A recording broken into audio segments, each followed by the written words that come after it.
national health, and global security are at stake as this documentary digs through thousands of pages of documents and interviews with former officials and whistleblowers in the most controversial narrative of our time that may also be one of the largest cover-ups in modern public health history. There was a cover-up. Why would he trade the Chinese the most advanced biotechnology in the world? He's a spy. It's insane. I don't think this is going to be foolproof. Things are going to slip through. Fauci knew and lied repeatedly. Rather than being a partisan hit piece, Thank You, Dr. Fauci is an honest look at the origins of COVID-19 and a potential bioarms race with China. It streams exclusively on Angel Studios app and site starting on October 23rd. And all you need to do is go to angel.com/Rav to stream it. So be ready to watch, question, and share as the quest for truth and accountability continues.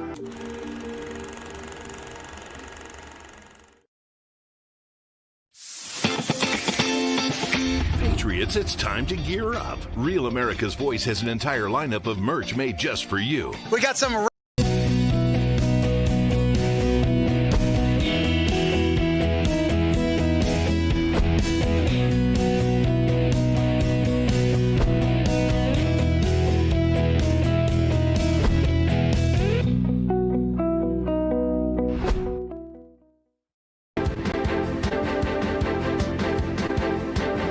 Ahead on American Sunrise Early Edition, everyone but one member of the House votes to release the Epstein files, and the Senate did too. So now what? Well, there's more innuendo and accusations of conspiracy theories and a lot of stupid things being said. I want the truth about Epstein to come out too, but Congress is probably the last place to expect to get it. Meanwhile, even more of the American people say their biggest worry is the economy, especially nagging inflation. But what Americans tell the pollsters and what they do with their cash and credit cards are often two different things. And that could be the case this year. In an astounding new video, a number of Democrat politicians openly encourage active duty military in America to disobey orders. So it's come to this. There will surely be more open revolts against law and decency when Zohran Mamdani becomes mayor of New York City on New Year's Day. But Border Czar Tom Homan is preemptively warning the city that ICE will be there to make sure more illegal aliens aren't unleashed onto what's left of the law-abiding public. And were you snagged by that Cloudflare outage yesterday? I sure was. And even if you weren't, this is the latest example of our fragile cyber world. That should concern us all. American Sunrise Early Edition begins now. Welcome to American Sunrise Early Edition. The show where faith, freedom, and the values that built this nation take center stage. Your good deeds and bad deeds. That's how we're going to judge you. Join host Jake Novak as he breaks down the stories that matter. We will be letting the public know regularly what we have found. American Sunrise Early Edition with your host, Jake Novak, starts now.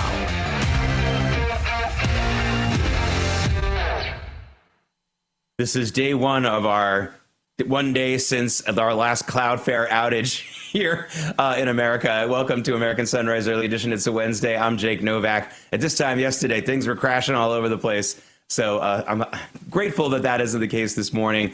Unfortunately, some of the other parts of the country, things are not going well, and they are very disturbing. So welcome to America and our growing civil war.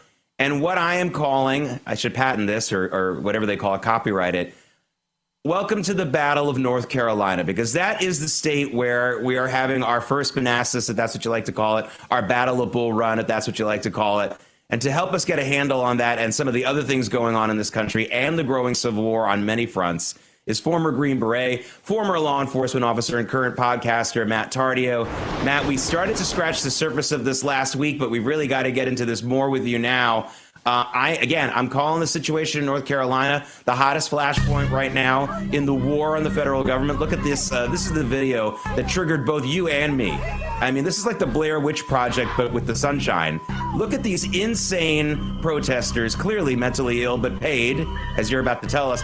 But I want to get into that for a second. But to me, this is the flashpoint in the war against the federal government, the new Confederacy, the new Civil War, whatever you want to call it. I am very concerned because this is more than just a downtown Portland or that facility outside of Chicago. This is a statewide effort with a lot of paid actors, and I am worried. I am really worried.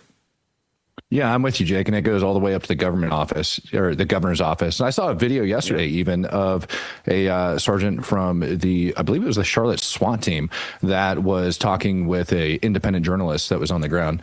And he was letting them know that don't worry, it's just the Charlotte SWAT team that's out and about doing operations today. They're not affiliated with ICE. They won't give ICE their vehicles. So all the illegals can, rest in a little bit of peace, and they don't have to be worried about going around the Charlotte police. Charlotte and North Carolina, I was talking to Margaret Akers, who's a longtime North Carolina resident. People need to understand why North Carolina is being targeted. This isn't some kind of vendetta against Josh Stein, the governor there. North Carolina has long been a hub of illegal alien activity. One of the biggest reasons why is because there's all those meat packing and meat processing plants in North Carolina that are infamous for hiring illegal aliens for a really long time. It's not a new thing. It's like 30 years that they've been doing that. That's how it started, Smithfield Farm, places like that. But there's, again, it is extended to a lot of other places. Now, Matt, you've been following the cash trail here. I know that you were inspired to do that when you saw that video that we just showed of the Blair Witches in the Woods. Tell us a little bit about that, where the money's coming from this and what you've been able to find out. Yeah, so I started looking into those videos, and one of the videos, a journalist got handed what I'm calling the rape whistle kits that they hand out when they're in that video running around and stalking the ICE agents, and they're blowing the whistles to warn people that they're coming. Well, that had a phone number that was attached to it.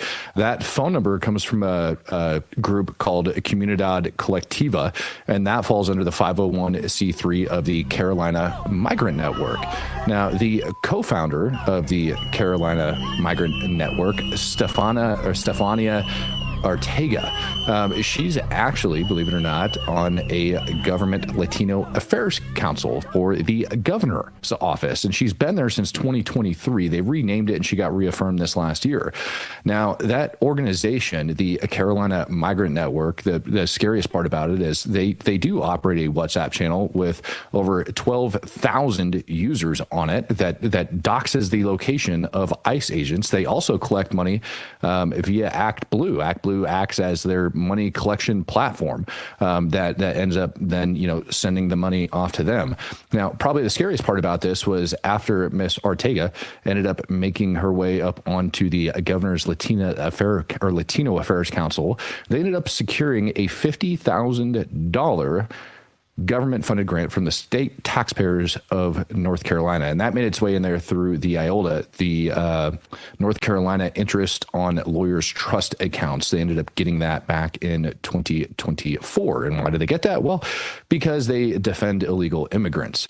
They had a revenue in 2022 of right around $140,000, and then in 2023, magically, the same year she gets appointed to the governor's council, she ends up, getting their revenue all the way up to over $768,000 US, Jake. Yeah, there's a theme here. Taxpayers are being forced to fund things that they don't vote for and they vote actively against. But you can say the same thing about abortion. Taxpayers are forced to fund it. Don't try to pretend it isn't true. The Hyde Amendment is long gone in America.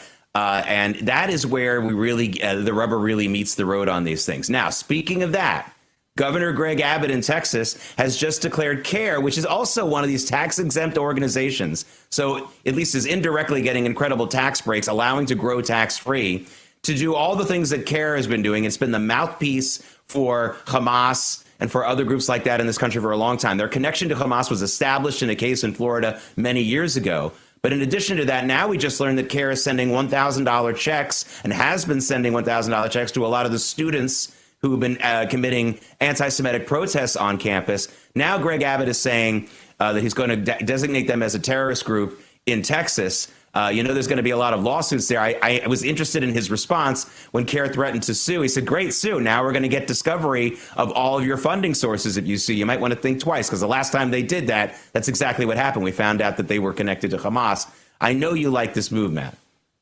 Yeah, directed to Hamas via the Holy Land Five. They were listed as co-conspirators in that case. It's kind of an issue when you look at what's taking place over inside of Texas. And Abbott made that decision, I think, for a very good reason, because now they're not allowed to buy land or own buildings over in the state of Texas. Yeah, these. I've had so many viewers and other people in Texas tell me about these growing compounds within the state, and I don't care if it's Muslim, if it's break off groups from the Mormons or what. To have a large major compound operating tax free, operating outside the law, no go zones like we see in Europe. That's a bad thing. You know, this isn't a confederacy of different places. I know the Democrats want to create a new confederacy. They did that once before. They're good at that, but I don't want to see that. I have no problem with religious communities wanting to establish a church or a mosque or a community center. That's fine. But when they have these roped off compounds where the law doesn't have any jurisdiction, that's a huge problem. Now, speaking of laws, here's the coup de grace this morning, Matt. This astounding video posted yesterday by a number of elected Democrats and some people in the intel community who are Democrats, clearly a rallying cry for the new Confederacy. Watch this. Americans trust their military. But that trust is at risk. This administration is pitting our uniformed military And intelligence community professionals against American citizens. Like us, you all swore an oath to protect and defend this Constitution. Right now, the threats to our Constitution aren't just coming from abroad, but from right here at home. Our laws are clear. You can refuse illegal orders.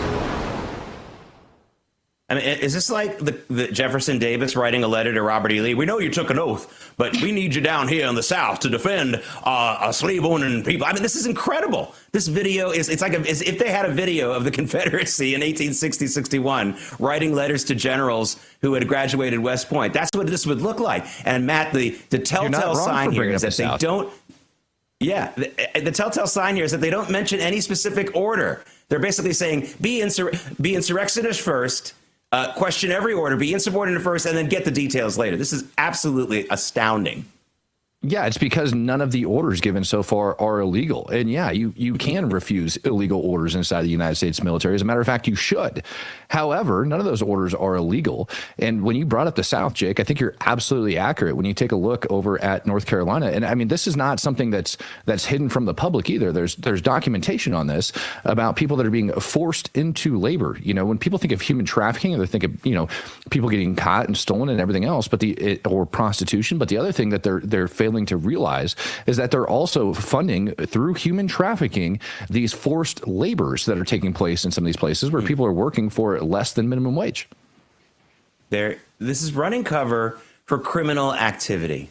And it's just incredible. And they've duped so many people, although so many people are also on the take on this. You know, you talk about that illegal forced labor. A lot of the people who are benefiting from that illegal forced labor are the same companies that are donating to a lot of Democrat candidates and also Republicans over the years. This is why the Republican Party, before President Trump came along, dragged its feet on illegal immigration and things like that, because they had people like the Chamber of Commerce Republicans, the hotel industry especially, donating a lot of money in favor of open border policies. The idea that it's compassionate to allow this to happen is just incredible. It's like looking at a mugging and saying, well, we've got to, our first priority is making sure that mugger gets all of his rights, and we're being really nice to him, and maybe we even shouldn't send him to jail. After all, he just wanted to buy some drugs, you know, some pot, and that's okay. I mean, this is just incredible. I mean, but again, I have to go to this whole thing with the military here. I'd take it a step further, and I'd say it's an actual insurrection. You know, it's an insurrection within the military where they're sitting there telling our military members, hey, don't follow these orders. And they're not going to list any specific ones. So it's to encourage people to stand up and just whatever they feel is illegal or whatever is on social media. We've got the insurrection taking place over inside of Portland, Oregon, clearly inside of North Carolina. Look at Dearborn, Michigan, what's taking place over there. And everything is, I mean, now we can at least say that this insurrection is all the way up to the federal government. If you were to have Donald Trump or any of the, you know, Trumpers come out when Joe Biden was president telling our military members to defect. Oh my God. You know, how would that go over? They called it an insurrection. They've launched a federal investigation. Congress would be tied up for months, you know, wasting billions of taxpayer dollars to investigate a bunch of stuff that's not going anywhere. This, however, is a huge problem. They should raid the homes. The FBI should be raiding the homes of everyone who made that video. I want to have their financial records checked. I want to see who's been paying them. That's right. Potentially say this stuff. A lot to work on here. Matt, we'll keep updating all of this, and thank you for joining us again. This has been What a morning, everyone. How's that going, everyone? It's a way to wake up, but I appreciate it. Have a great rest of your week. Have a good one, Jake. Thanks, brother. All right. It's the one time of year that the Birch Gold Group gives away free gold. That's right. I said that with every qualifying purchase. That's right. For Black Friday, when you convert an existing IRA or 401k into a tax-sheltered IRA in gold, Birch Gold will send you free gold to your home for every $20,000 purchased. Look, gold started this year around $2,600 an ounce. You knew that because you were watching this program. By October, it was over $4,000 an ounce. We talk about it every day here, by the way. Why? Because global uncertainty is rising. 2025 has been defined by trade wars. Central banks are pulling from the U.S. dollar as the global reserve currency, and military tension continues to build. Have a nice day.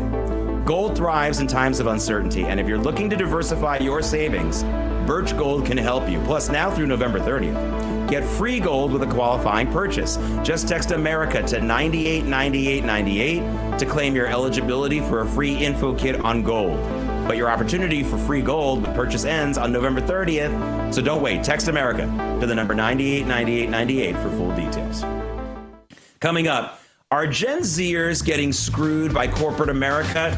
Well, before you answer that question, you might be surprised at the data. We'll ask a real Gen Zer about all of that when American Sunrise Early Edition comes right back.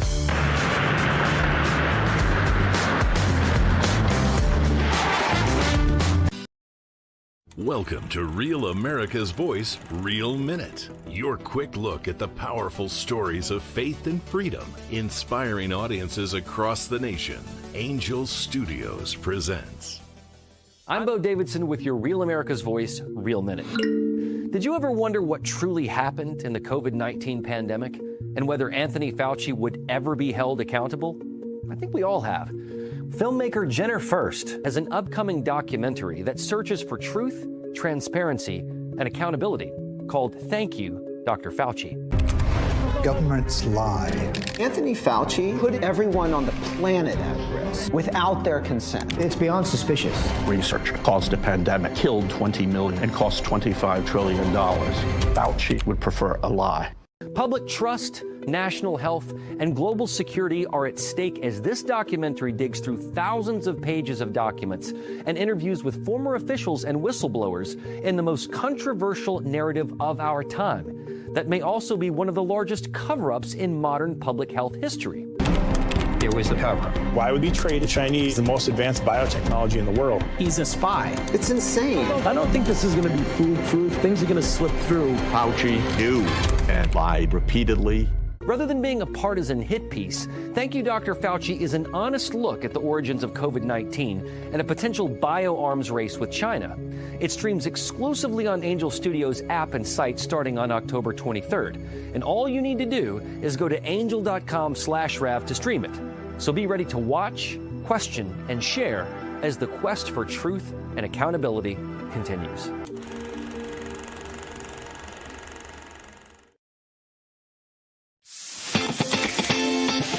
Patriots, it's time to gear up. Real America's Voice has an entire lineup of merch made just for you. We got some.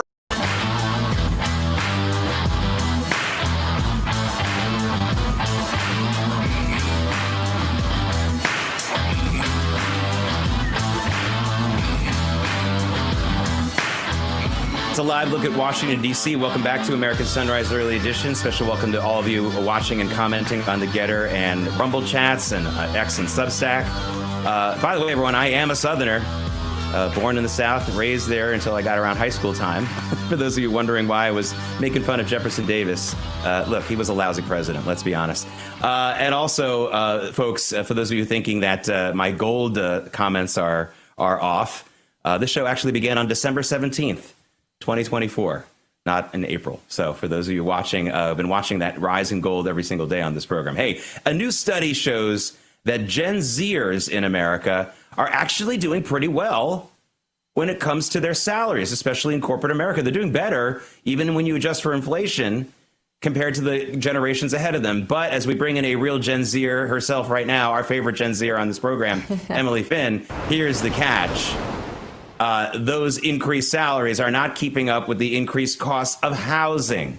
Now, Emily, I know you have a 17-bedroom mansion, but for your fellow Gen Zers, with the situation with the housing costs, it's kind of got to be depressing, because it's not just about not having a thing, it's also about a lot of people your age not being able to move out of their parents' house, which is infantilizing and frustrating. I know that. You know, I must admit here, Jake, I have had a really interesting experience with this. I started after college. I moved out to San Diego, which was one of the most expensive places you could pick in the United States to live. Then I lived in Chicago, which was just as expensive. And now I live in West Palm Beach, which is just as expensive. My biggest advice to young people is move out of your parents' house and move somewhere like Little Rock, Arkansas. That was somewhere that I actually was about to move at one point a few years ago. The prices are better. You just have to really be more realistic about your expenses and about your budgeting and about how you're spending money, because there are places that you can live that are much more affordable. And I do think the whole getting out of your parents' house thing is such a lame excuse.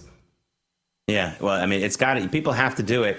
I'll say one quick thing before we say goodbye. I'm sorry I had to be quick today, but I had a coworker when I was working at CNBC who used to get really angry when I talked about how kids not moving out of their homes are actually being enabled by their parents. And he just yelled at me. He said, "Oh, my kids have student loans and it's so expensive." And I just said, "I have one question for you. One question alone. Your kids are living in your house. They're in their 20s. Does your wife still do their laundry?" And he stopped talking. That's how you know. That's how you know. You got to be on your own. You got to be on your own. That's right. You've got to be on your own. I thank my mom for making me do my own laundry. That's right. That's right. And making your bed too, probably. All right. Thank you so much, Emily. We'll see you in the 8 to 10 a.m. hour. Thank you, Jake. Hey, between parties, travel, and holiday food, it's easy to fall off the health wagon this time of year. I know, I'm bracing for it. And usually during the holiday sales, we're chasing down deals on TVs and gadgets. But I actually have a really good time to tell you this right now. This is the time to invest in your health and to save a ton doing it. Joining us now is the founder and CEO of Brickhouse Nutrition, Miles Grimard. Miles, most people wait until January with those New Year's resolutions to think about their health, but you're saying this is actually the best time to start. Why is that? Yeah, I mean, everyone's, well, first, thanks for having me, but everyone's busy and they're on the go, they're eating on the go, and health kind of takes a back seat. And then come January, they're like, oh, I packed a few extra pounds on, so it's time to lose those. But yeah, we think right now is the perfect time to try to stay on track. So yeah, it's for our Black Friday sale, which started now, it's 30% off everything. It's our biggest sale of the year, and it kind of help prevent you from packing those extra pounds before the January scaries. It's a preemptive strike, which is the best way to deal with military strikes and also with your health. Let's talk about your bestseller. You talk about you got some deals. The bestseller is called Lean, L-E-A-N. Why has it been so popular? Yeah, that started blowing off the shelves very quickly because the weight loss injections, they became so popular so quickly, and our team of doctors, they wanted to create something that was similar and worked in similar ways, but without the need for the injections or the prescriptions. Lean, just like the injections, it works in three main ways. It kind of regulates your blood sugar. It helps turn that fat you've already got there and the visceral fat into energy.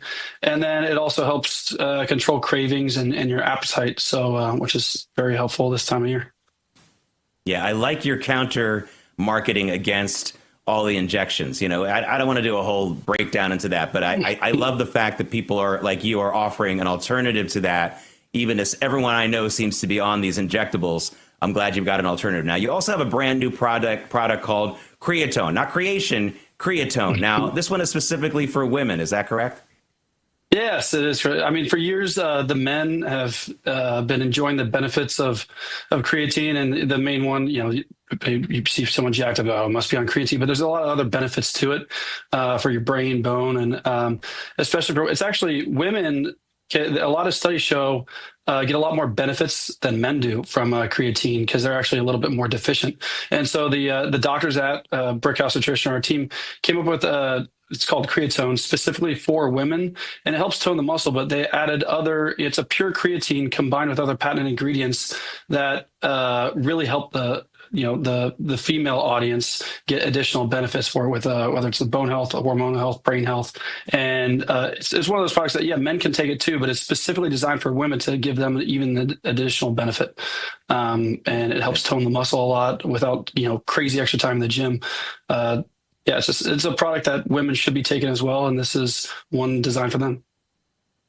Yeah, I mean, our bodies are different, and it's great that you have different products because we are different. Of course, Field of Greens. It's the one everyone knows about with your product, the one I first heard about.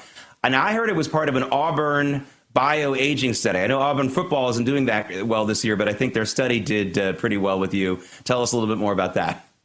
Yeah, Alabama's the superior team this year in that state, but yeah, it's we're always trying to, like, there's so many fruit and vegetable products on the market, and we've always been trying to find a way to show that there's so much more science that went behind ours, because our doctors, each fruit and vegetable inside the Field of Greens, it was all medically selected for their study health benefits to help really all the vital organs, lung health, kidneys, everything, skin, and so. Your biological age is determined by the health of those vital organs as well as your cells. And so we partnered with Auburn University to really put Field of Greens to the test to show that it does what it does, to show that it does what we say it does. And the results were amazing. In the study, the participants changed nothing. They kept the same diet. They would keep drinking. They didn't exercise more. All they did was add Field of Greens daily. And Auburn showed that Field of Greens does slow the body's aging. Their biological ages were younger, and which means their cells were younger. So, it's a perfect gift for anyone who wants to get some extra active years out of their life. It's, it's not all about the chronological time on Earth, but how much time, you can actually be active. And so Field of Greens is now clinically proven to do that, which is very exciting. Use it or lose it. And I love this preemptive strike against the holiday bad health habits and bad eating and all that kind of stuff. Miles Gramar, thank you so much for joining us. BrickHouseSale.com. You get 30% off everything. Anyway, you're going to have a great holiday season, but thank you for giving us an opportunity to do that too. Thank you. Thank you so much. Yes, biggest sale of the year, BrickHouseSale.com. Thank you for having me. Fantastic. And join us again. Coming up, Honda is taking a big gamble on the new version of the Honda Prelude, as you see here. Would you pay more for this than a BMW? More on that story when American Sunrise Early Edition comes right back. Welcome to Real America's Voice, Real Minute. Your quick look at the powerful stories of faith and freedom, inspiring audiences across the nation. Angel Studios presents. I'm Bo Davidson with this Real America's Voice, Real Minute. It's fall, and that means America's favorite sport, football, is back. And Angel Studios has brought a brilliant and inspiring movie about a 59-year-old man who still wants to play the game. Knock me down, I don't feel pain. Mike, you're right, you always will be, but you can hit. After nearly 4 decades, almost 60-year-old Mike Flint returns to his alma mater because he never finished his senior year due to being thrown out for fighting. Actor Michael Chiklis, whom you'll remember from the TV series The Shield, stars in this true story about a man who has unfinished business. You better get out of my face, little man. Get out of my face. Nothing matters if I can't be out there with my team.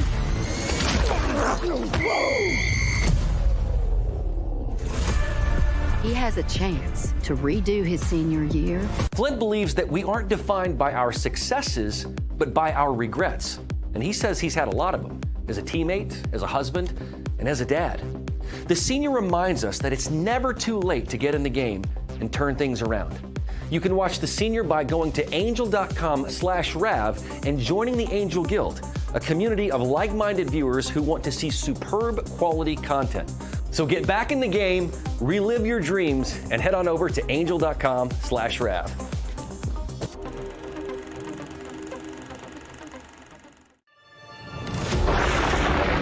Through every storm, every moment of uncertainty, everybody needs to pray for Charlie Kirk right now. Rav has. It's a live look at Kansas City, Missouri this morning. And sun hasn't risen yet there in Kansas City. Let's take a look at the markets to see if the sun's going to rise on what's been a down market for the last several days now. And it looks like we'll have stronger opens.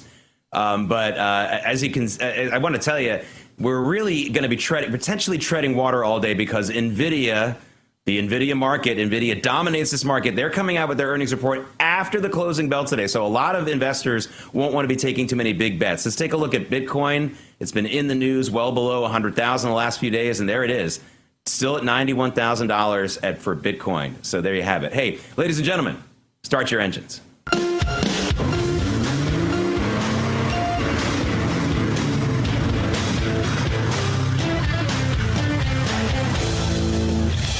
is Moving America, sponsored by Artillery Tea Company. ArtilleryTeaCo.com. Use promo code RAV for 10% off your order. Artillery Tea is all natural, whole leaf. The tea bags are chemical free, and each tea bag can be used twice.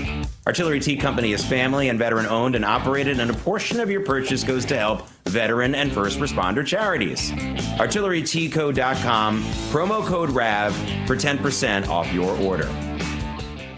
What a great business lesson. If all of you folks who want to send your kids to school of management or business school, what a great business lesson I want you to pay attention to from the CEO of Toyota, and he has it for all of us, especially you business owners as well. Kohei Sato is explaining why Toyota went so heavily into those non-plug-in hybrids where Toyota dominates the market when everyone else was going into EVs. Here's his radical policy that led to that. Are you listening? The radical policy was they listened. Toyota has a special communications network set up with all of its dealers and with its customers. Its customers that, for the most part, didn't want plug-in EVs. Some of them did, but not many. And so Toyota, well ahead of everyone else now doing this, really invested extra money in non-plug-in hybrid cars, where they are killing it in the market, and they have a huge head start on everyone else suddenly realizing this. Listen to your customers. Stop telling your customers what they want. Listen to them and learn from it, and learn from the dealers. I can't tell you how many times I've spoken to car dealers, car salespeople who tell me they wish the company, the headquarters, listened to what they're hearing from the buyers. Well, Toyota does a better job of that, and that's why they are ahead in this crucial part of the market. All right, let's let the best man, or should I say the best lack of a man, win. This is about driverless cars. Zoox has begun allowing select San Francisco users to hail driverless vehicles and cabs in San Francisco, pitting them against Amazon-owned robo-taxi service. That's Amazon owns Zoox. So they're going up against Alphabet's owned Waymo. I'm sorry, these crazy names are really messing me up this morning. It's Zoox versus Waymo. I mean, honestly, I'd rather watch a Jaguars-Texans game, and those two teams to me are still not really in the NFL. Sorry, guys. But anyway, Waymo versus Zoox, the battle is on in San Francisco, and let the best driverless car win. We'll be watching to see how that turns out. Hey, Honda is taking a very big gamble right now as we speak on the upcoming new version of the sporty Prelude. There you see it. That's always been their sporty car. It's kind of a sedan. It's kind of a dad car, but it's also a sports car. You know the Honda Prelude. Well, they're actually adding extra power to it, and it really looks like it's going to be a snazzy car. Here's the thing. We don't know how much they're going to charge for it here in the United States, but we know that in Great Britain, they already have published the price, and it's going to be about $52,000, which means British shoppers interested in getting one of these things are now going to have to pay more than a BMW, a basic, but still a BMW 2 Series. I don't know how that's going to fly in the United States. They might want to think about pricing it lower here, folks. Again, I think Honda makes great cars, and this Prelude looks good to me, but I don't know if people are going to spend more for that than a BMW. Just my 2 cents. Okay, I don't know if the crook in this next story I'm going to tell you about deserves a medal for being a genius or for being stupidity. This definitely deserves a medal for one or the other. But Delaware police nabbed a man just a few days ago. He was in his 30s. Now, at first, he's smart. He ingeniously used a sewer hatch, the door on a sewer hatch, to break into a number of state offices. He got right in that way, broke the windows, he was fine. But while he was there, he stole some cash. He also stole a number, and not more than one, Ford, as you're seeing right here, Ford Mustang EV Mach-E EVs. He stole a couple because I guess the state in Delaware uses them as official vehicles. Here's the problem. He was smart about doing all that and finding the keys and the whole thing. What he wasn't smart about is that state offices use a lot of surveillance cameras. So do a lot of private businesses, but especially in state offices. So they found him real quick. They got the cars back. Remember, folks, surveillance cameras, they'll get you every time. Coming up, is this what I would call the Shakira of the economy? The one where Americans' lips say one thing, but their their credit cards and their cash say something else? I will explain when American Sunrise Early Edition comes right back.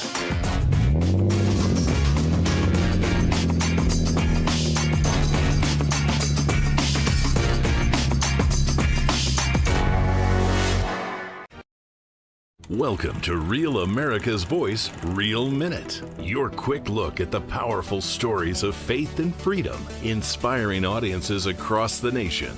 Angel Studios presents. I'm Bo Davidson with this Real America's Voice Real Minute.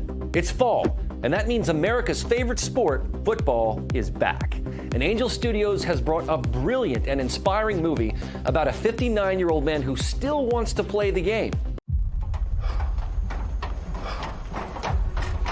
Knock me down, I don't feel pain.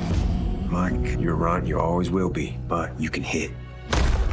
After nearly 4 decades, almost 60-year-old Mike Flint returns to his alma mater because he never finished his senior year due to being thrown out for fighting. Actor Michael Chiklis, whom you'll remember from the TV series The Shield, stars in this true story about a man who has unfinished business. You better get out of my face, little man. Get out of my face. Nothing matters if I can't be out there with my team.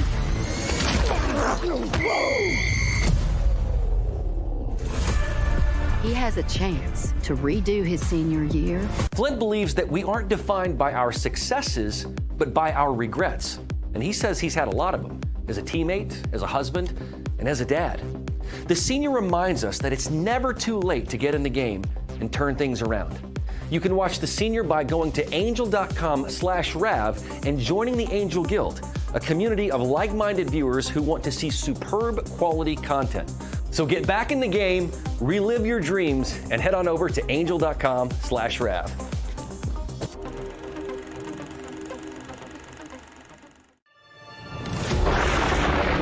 Through every storm, every moment of uncertainty, Everybody needs to pray for Charlie Kirk right now. Rav has. It's Wednesday, November 19th. Here are today's top stories. Everyone but one member of Congress votes to release the Epstein files. So now what? Well, we're going to get more innuendo. We're going to get more accusations. We're going to get more conspiracy theories. And we're also going to get members of Congress mistaking the bad Jeffrey Epstein with some poor Dr. Jeffrey Epstein in New York. That's the real incredible smarts we're getting from Congress. I want to find out about Epstein, too. Congress isn't the place to go. Hey, meanwhile, even more of the American people say their biggest worry is the economy, especially nagging inflation. Okay, I'll buy that. But what Americans tell the pollsters and what they do with their cash and credit cards are often two different things, and that could be the case this year. There will surely be more open revolts against the law and decency when Zohran Mamdani becomes mayor of New York City on New Year's Day, by the way. Happy New Year. But Border Czar Tom Homan is preemptively warning that the city will be flooded with ICE agents if they try to get illegal aliens unleashed onto the city, on what's left of the law-abiding citizenry. And in an astounding new video, a number of Democrat politicians openly encourage active duty military in America to disobey orders. You know, the last time people did this, 600,000 Americans died in the Civil War. This isn't a good track record, folks. American Sunrise Early Edition continues now.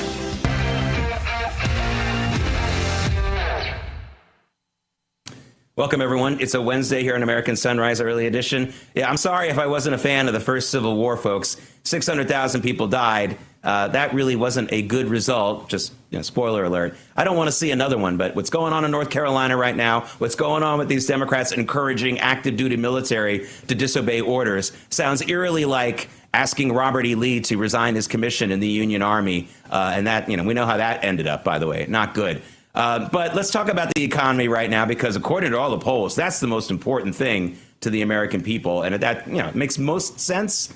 But when you try to talk about it, sometimes people fall asleep. We're going to make sure you don't do that right now, because joining us now for the first time on this program is the great macroeconomist and the CEO of M2 Communications, Mitch Rochelle. Hey, Mitch, Thanksgiving week is coming. It's next week. We're getting there. People are really focusing on inflation, especially the costs at the grocery store. I want to get your take overall on the economy and specifically food inflation right now. Well, Jake, good to see you and great to be with you for the first time. Food inflation, there's two ways you can look at it. You can look at it year over year and say, wow, food inflation, it costs $140 for 10 people at my house for Thanksgiving. That's down from $142 last year. But what no one focuses on is, no, that's up from $100 in 2020. And that's the problem with inflation that everybody feels. kills, which is it's compounding, it's nagging, and it really never goes away. The only thing that politicians really do is crow about the fact that the rate of inflation is slowing. But what we need to do in this country is make more stuff so that we can have more supply of stuff, and money will chase a greater amount of supply and prices will actually come down, which should be the real goal. Wait a minute, Mitch. Are you telling me the thing that I learned in 5th grade was true, that the only way to talk about prices of things is in terms of supply and demand? Get out of here. Yeah, I know. I mean, it's just incredible to me how people can talk about, well, I'll have this government program or that government program. There's only 2 ways to lower the price of an item: to decrease demand, and I got news for you, people are always going to want food, so good luck with that one. Or you can increase supply, improve supply chains, get rid of the regulations that strangle our supply in this guy. And that goes for food. It goes for housing. It goes for health care. I mean, if I hear one more person talking about health insurance costs, you can have the best insurance card in the world. If there's no doctor or hospital to treat you, it's worth nothing. And the same thing is true with food. Correct. I mean, we have to get our supplies higher or tell people to skip a meal every couple of days. Good luck with that. No, and what we do every time, I don't care if it's Republican or Democrat, just look at the whether they were natural or fake economic disasters, and I'm calling COVID a fake one because it was not for real reasons, okay? But whenever we have an economic tragedy, what does the government do? They print more money. They stimulate demand. They do nothing to fix supply. So I would argue, Jake, we could go back almost to the Reagan administration or when Reagan left office and say we haven't meaningfully fixed the supply problem in this country. All we've done to drive down costs is try to make stuff far, in China, in Vietnam, in Central America, in Mexico. That doesn't fix the supply problem. That just lowers the cost of the supply temporarily. So you and I are in violent agreement here. We've got to figure out a way to create more stuff ourselves and create more supply. Yeah, the only thing we have more supply of in this country is sports betting. I feel like that's all I ever hear. All right, Mitch, what we as consumers say to the pollsters and what we actually do are 2 very different things. Now, there's a report out from America's retailers, the people who really have to bet on this stuff, stock their shelves properly, et cetera. They are already seeing signs of and predicting a very big surge in Christmas spending, Christmas season spending. I think they're right. Now, we just had Target come out saying that they're not looking so good, but that's not a question of all the consumers. That's just people going to other stores, specifically Walmart, by the way. Walmart's been eating Target's lunch lately. I think the same thing is going to happen. I think we're going to have more spending than people are telling the pollsters they're planning on doing. And I think this is going to be a pretty robust overall for there are going to be some winners and losers, but I think this is going to be a good Christmas season. That's my prediction. No, and National Retail Federation is saying the same thing. The problem with all of that, and Jake, this is all retail therapy. The more people worry about the economy, the more people worry about whether or not they're going to lose their job. As crazy as this sounds, they spend more.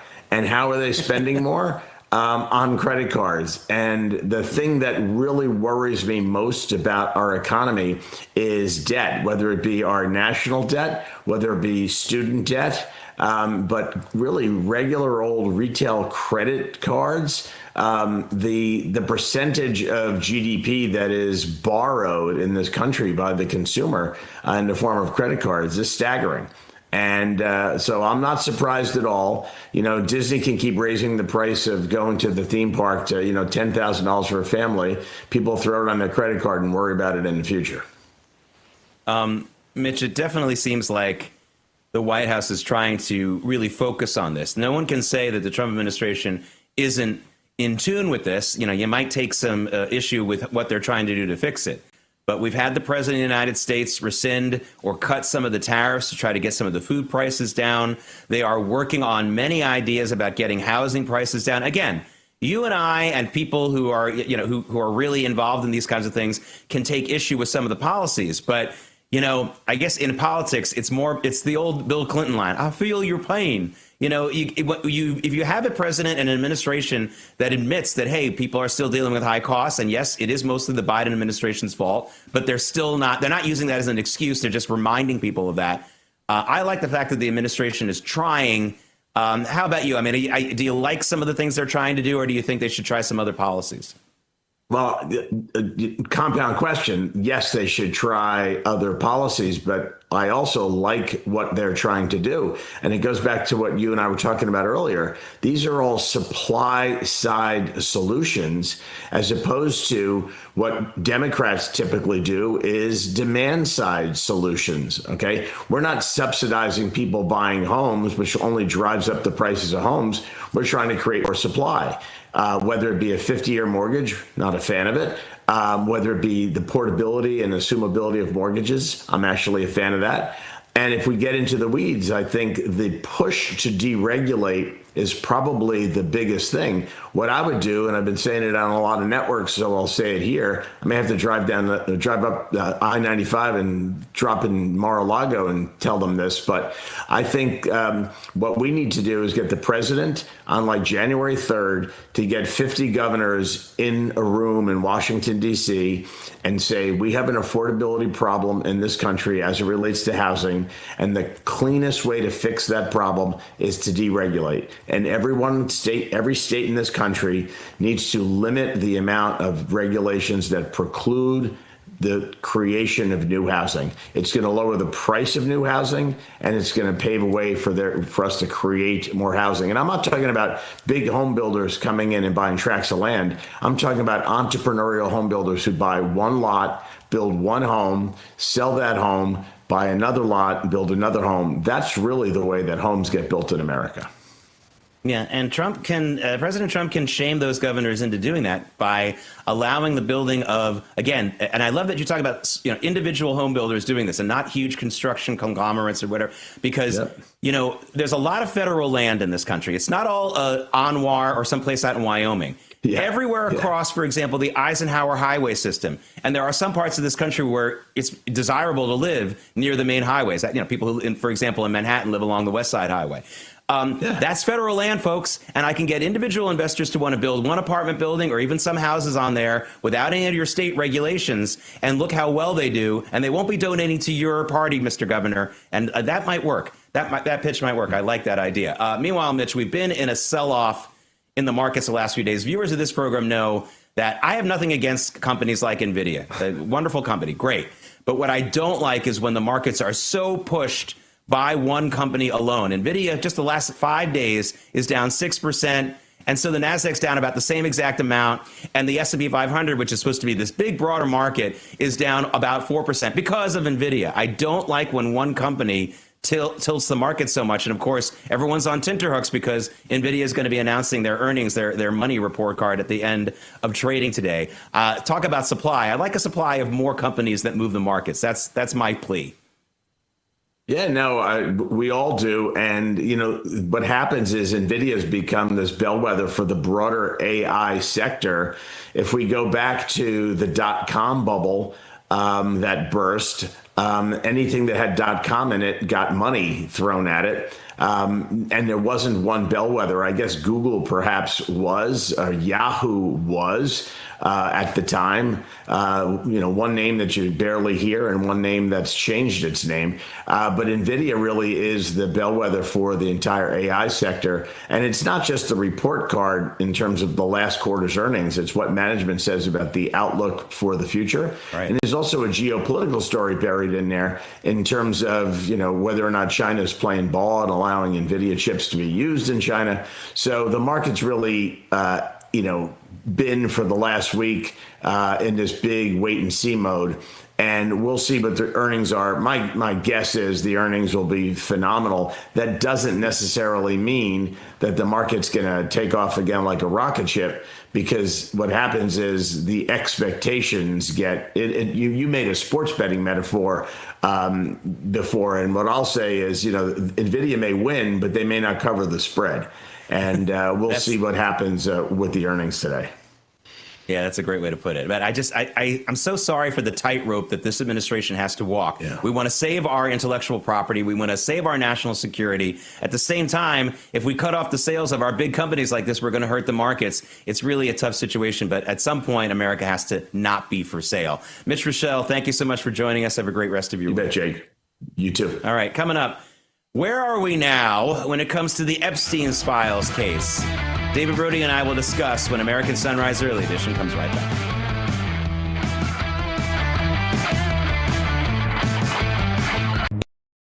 Welcome to Real America's Voice, Real Minute. Your quick look at the powerful stories of faith and freedom, inspiring audiences across the nation. Angel Studios presents. I'm Bo Davidson with this Real America's Voice, Real Minute. It's fall, and that means America's favorite sport, football, is back. And Angel Studios has brought a brilliant and inspiring movie about a 59-year-old man who still wants to play the game. Knock me down, I don't feel pain. Mike, you're right, you always will be, but you can hit.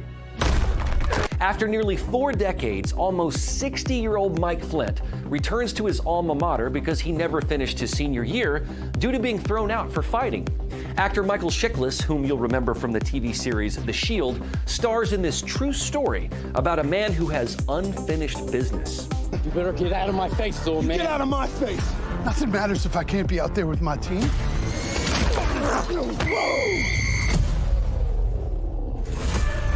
He has a chance to redo his senior year.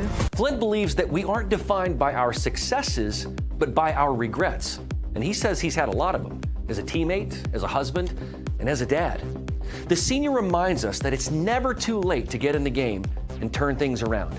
You can watch The Senior by going to angel.com/Rav and joining the Angel Guild, a community of like-minded viewers who want to see superb quality content.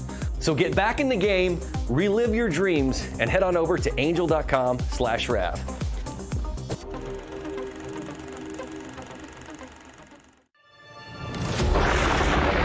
Through every storm, every moment of uncertainty, Everybody needs to pray for Charlie Kirk right now. Rav has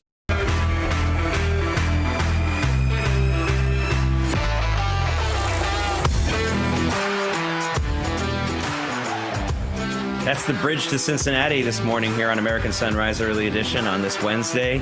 We got to remember the next time we show a bridge as a bump shot to get that song "The Bridge" by Led Zeppelin. That's my rule. We'll get some music requests in here in the next few days. Welcome back. Again, it's a Wednesday here in American Sunrise Early Edition. I'm Jake Novak, having a very, very spirited day with the folks on the Getter and the Rumble chats this morning. Don't worry, I can take it. You can hit me really hard. Yes, I did say I don't really feel like the Jaguars and the Texans are real NFL teams, but that doesn't mean I don't really like a lot of the players on the Jaguars. I really do. There's just something about that helmet and that uniform that just doesn't work for me. I don't know. I guess I'm old school. Speaking of old school, David Brody, the House and the Senate voting almost unanimously yesterday to release the Epstein files. Look, I want to find out everything about this monster just like anybody else. Here's my problem. I don't trust Congress to do it for me. We already know there's going to be all kinds of innuendo, conspiracy theories, and then the coup de grace yesterday is you had the great genius of our time, the erudite Representative Jasmine Crockett, going on the House floor yelling about how Lee Zeldin, the EPA director and former congressman, took money from Dr. Jeffrey Epstein. And that just, it was another guy. It was a doctor, probably some poor schmo who's a chiropractor who gave him $50 or something. I mean, I feel there's a lot of Jeffrey Epsteins. I think I went to school with about 20 of them. I mean, honestly, these are not the great geniuses and the moral beacons of our time to be handling this case. I'm not trying to make light of the Epstein thing. It's a very serious thing. The last place I'd like to go for truth and justice is the U.S. Congress. Yeah, 100%. I mean, here's what you don't hear at dinner conversations across the country. Hey, you know what? I need some moral clarity. Let me check in with Jasmine Crockett. Okay. Has that ever been said at one dinner conversation, let alone breakfast or lunch conversation in America? Look. Can I just say on a quick separate note, well, it's not a separate note, separate related, on Epstein. Okay. Let me just say that this reversal on Epstein by the Republicans is shameful. I mean, can we just admit it? Can we just have transparency and call it what it is? I mean, you know, it's like the Jets are in last place, and then I wake up the next morning and they're in first place. And it's the biggest reversal since like something like that.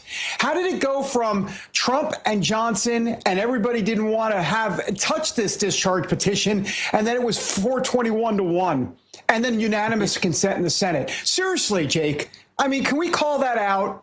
Can we just call that out?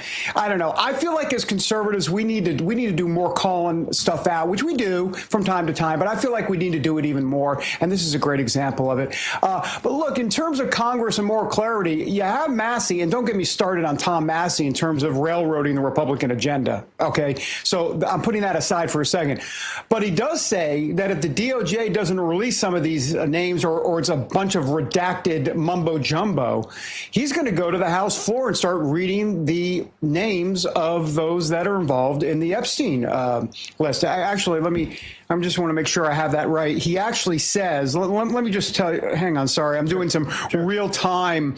That's right. Real-time, what do you call it, research here. Homework. This is what he's, sorry, can you believe I'm doing this live on the air? But let me just say, he actually says, yeah, that he will go to here it is. If Trump's DOJ doesn't release the Epstein files, he will go to the floor and would absolutely, that's the quote, absolutely read the names of Epstein's alleged clients. So look, this is coming out. You know, Pam Bondi and the DOJ and anybody else in the alphabet soup of Washington can hide it all they want. But Massey's got the names because he knows the victims of, you know, in terms of the press conferences, and he's gotten to know the victims. And Marjorie Taylor Greene has said the same thing. And the victims will actually give the names to Massey and MTG. So here's my point, Jake. It's coming out. It's coming out. One way or another, these names are coming out. Yeah, and it'll be in the hands of the great geniuses of Congress. My goodness. Honestly, this could have been done so much better, obviously. But look, we're going to get things all this cleared up. The next 2 hours, you have American Sunrise, the big show. I'll be joining you a little before 9:30. Early edition comes back tomorrow at 7. American Sunrise is a great way to start your morning. Join us Monday through Friday from 8 to 10 a.m. Eastern Time. We've got the news of the day and some compelling interviews that you don't want to miss. Here's what you missed from yesterday.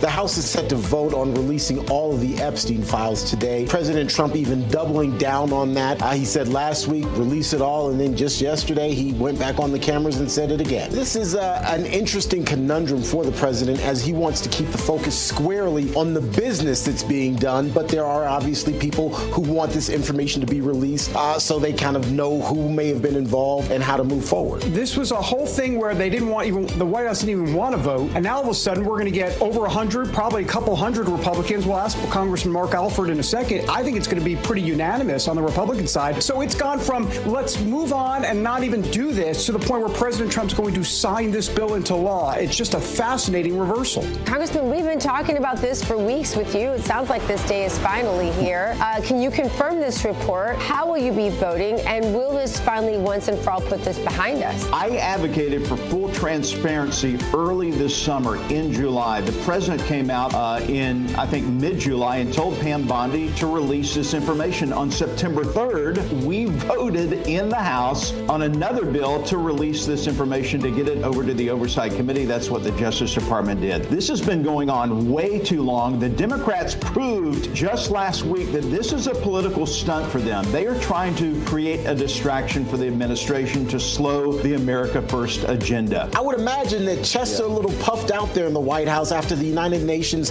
Security Council backed President Trump's peace plan for Gaza yesterday. That seems to also be a pretty big story. This is a historical vote that happened. You've got, I think, Russia and China were the only ones, if I'm not mistaken, that abstained from voting on this. So unanimously vote, I believe it was 13-0 on this. So as peace progresses there in that region, we'll keep an eye on that as well. Mexican politics is so fascinating to me, Oscar. We hear statistics about the number of people assassinated by the cartels, how the cartels play a role people in the government. Is there a Patriot Uprising movement there? They had banners, Trump help us. They had banners that saying, Marco Rubio, we need you over here to push the government of Mexico. So absolutely, they know that the pressure of the government of the United States has had an impact. Nobody else in history of the Trump administration has exposed the dirty politicians. More than 50 dirty politicians in Mexico have been exposed to the world, and it has, become an uprising of Mexican people. This is what the Trump administration has done, has given the courage to the right-wing politicians, to the conservative party in Mexico, to lift their voice and to say enough is enough, and we're going to try to change the country for a better.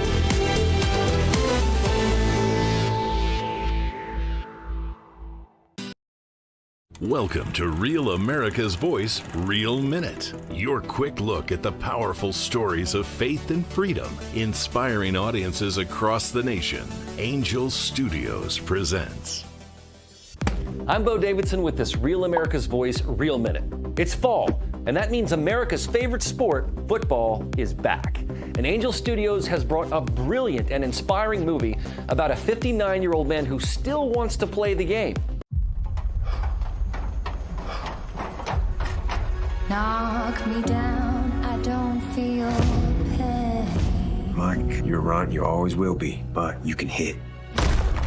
After nearly 4 decades, almost 60-year-old Mike Flint returns to his alma mater because he never finished his senior year due to being thrown out for fighting. Actor Michael Chiklis, whom you'll remember from the TV series The Shield, stars in this true story about a man who has unfinished business. You better get out of my face, old man. Get out of my face. Nothing matters if I can't be out there with my team.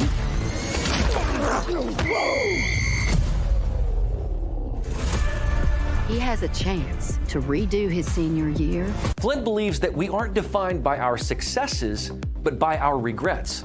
And he says he's had a lot of them, as a teammate, as a husband, and as a dad.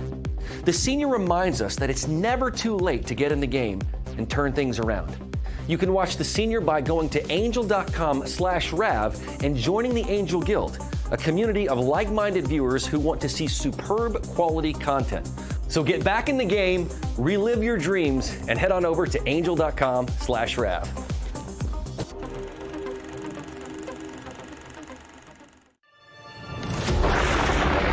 Through every storm, every moment of uncertainty, Everybody needs to pray for Charlie Kirk right now. Rav has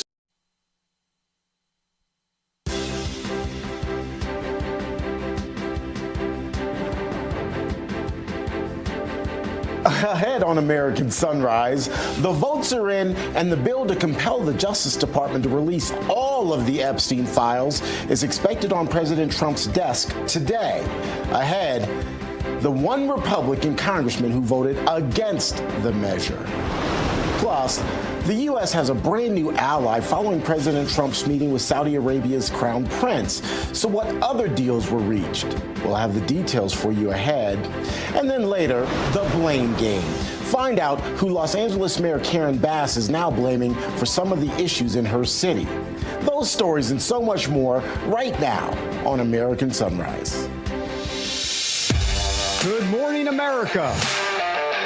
Welcome to American Sunrise.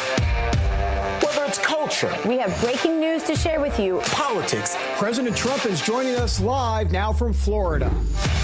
We've got you covered. This is what it looks like to be a patriot. We have to protect the American family. The American dream is still alive. I'm David Brody. I'm Terrence. And I'm Dr. Gina. Good morning, I'm Dr. Gina. We are live with you from the Palm Beaches. Let's bring in David Brody. He's out in Washington, D.C., and T. Bates in our Denver newsroom. Good morning, gentlemen. Hello. Dr. G and David, good morning. So look, guys, the big story, we're going to be talking about it all morning long. The Epstein files will be released. President Trump is expected to sign that discharge petition, as soon as today. Here's the headline: Epstein files update. Senate unanimously agrees, to release records. Trump to sign the deal. Only one House member voted against that measure. That would be Louisiana Congressman Clay Higgins. David, you've been talking about this all morning because you've been up and at him a little earlier than Dr. Gina and I. And you were saying that you think the way Republicans, have handled this because I think you defined it as an unforced error. Yeah, I mean, look, they fought against this tooth and nail, this discharge petition, and then what ends up happening? They pass it 421-1 in the House, and the Senate just does unanimous consent and doesn't even have a roll call vote. It's like, yeah, absolutely. We were for this all along. Really? Really?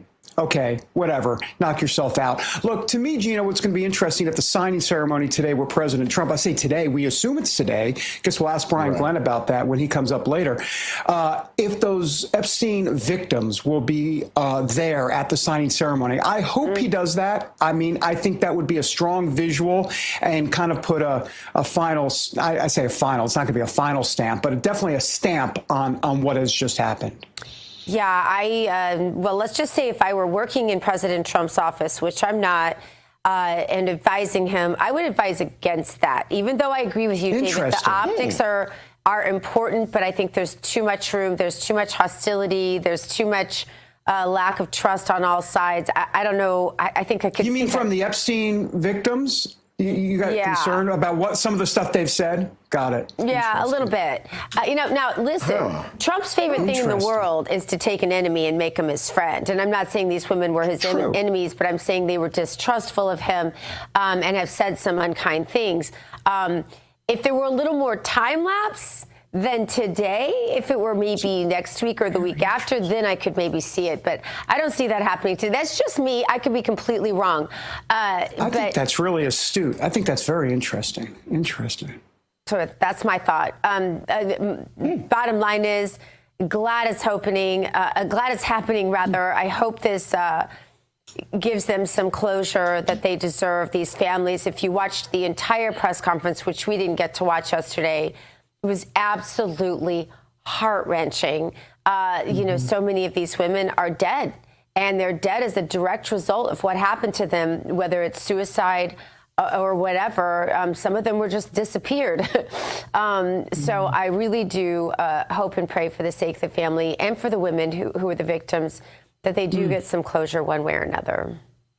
And moving forward, I would pray that young girls are protected in this country, that nothing like this ever happens again. And I hope, as I said yesterday toward the end of this show, that every single one of those women becomes an advocate for the missing women and little girls that were abused by our cartels, that are trafficked every single day in this country. I hope they all become advocates for missing and exploited. And I want to add to that, little boys. I really hate the way little boys are always left out of that. And there's so many little boys, as I've told you before, my friends that work on the border have told me they'll find whole houses full of little boys being trafficked because, sickeningly, some people just have that propensity. All right, let's check out today's Bible verse, Exodus 15:13.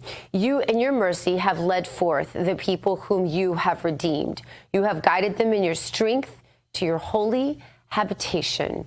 Imagine for just a moment how beautiful it would be to be guided in his strength to our holy habitation. For more, let's bring in Florida Congressman Randy Fine. Congressman, you probably have a message to these victims today. What say you? Well, I think the message is we care about what happened to them and we're trying to get to the bottom of it. To those who think we mismanaged the situation, I would say this. What I've learned in the last few days is Democrats didn't want to release the Epstein files. Democrats wanted to release part of the Epstein files. They had no desire to get to the bottom of the situation by getting the files that the Epstein estate had. And the reason for that, as we've learned in the last couple of days, is we learned that Democrats were working with Jeffrey Epstein even after he was a convicted pedophile. Hakeem Jeffries was raising money from Jeffrey Epstein. Plaskett, a congresswoman from the Virgin Islands, was coordinating with Epstein. So I think what they wanted to do is have us look over here on the left at the files that were held by the government, but not get the whole picture, which is what the House has been trying to do for the last few months. Yeah, no, great points for sure. Hey, look, we've got a lot of news to get to, Congressman. Let's get to President Trump meeting with the Saudi Crown Prince yesterday, MBS, as they like to call him. That was at the White House. There's a lot to unpack here. They did discuss the Abraham Accords, in other words, getting Saudi Arabia on board with that. Take a look at this soundbite. No, I don't want to use the word commitment, but we've had a very good talk on the Abraham Accords. We talked about one state, two state. We talked about a lot of things in a short period of time. We'll be discussing it further, too. But I think you have a very good feeling toward the Abraham Accords. Yes, definitely, Mr. President. We want peace for the Israelis. We want peace for the Palestinians. We want them to coexist peacefully in the region. And we will do our best to reach that day. Okay, so we have limited time because I got a lot to say about this, but I'm sure you do as well. Don't even get me started on the F-35 fighters, and don't get me started on this non-NATO agreement with the defense and the Saudis. I am curious about all of that. But the Abraham Accords, I mean, I believe, if I'm not mistaken, Saudi Arabia's position is we're not going in the Abraham Accords unless there's some sort of two-state solution. Well, that ain't happening. So what's your take? What's going on? Well, I think we can pray for a two-state solution decades from now. But the fact of the matter is there already are multiple states over there. Jordan was the state that was created for Palestinians. We tried a third state, which was Gaza, when the Israelis exited in 2005, and we saw how that worked. So I think Saudi Arabia is going to have to recategorize their views and say, look, we would love to see something happen in the future, but as for now, we have to make the best of the situation if we want those F-35. So I'm hopeful they'll join the Abraham Accords. I think simply living in some fictional world where Israel can just say, sure, have a bunch of land to these people who want to kill them is simply not going to work. Right. David, I'll yield to you for your more, because you're right, there's a lot more to break down on that meeting. So I will yield to you for another question, sir, if you choose. Oh, wow. Thank you so much. Excuse me. We're having a nice little bonding moment here, Look Congressman. at me being Between me and congressional. Terrence. Thank you. Oh, my goodness. But I think this is interesting because what essence is happening here with Saudi Arabia, and this is more esoteric, if you will, but America first. We hear so much about MAGA and America first.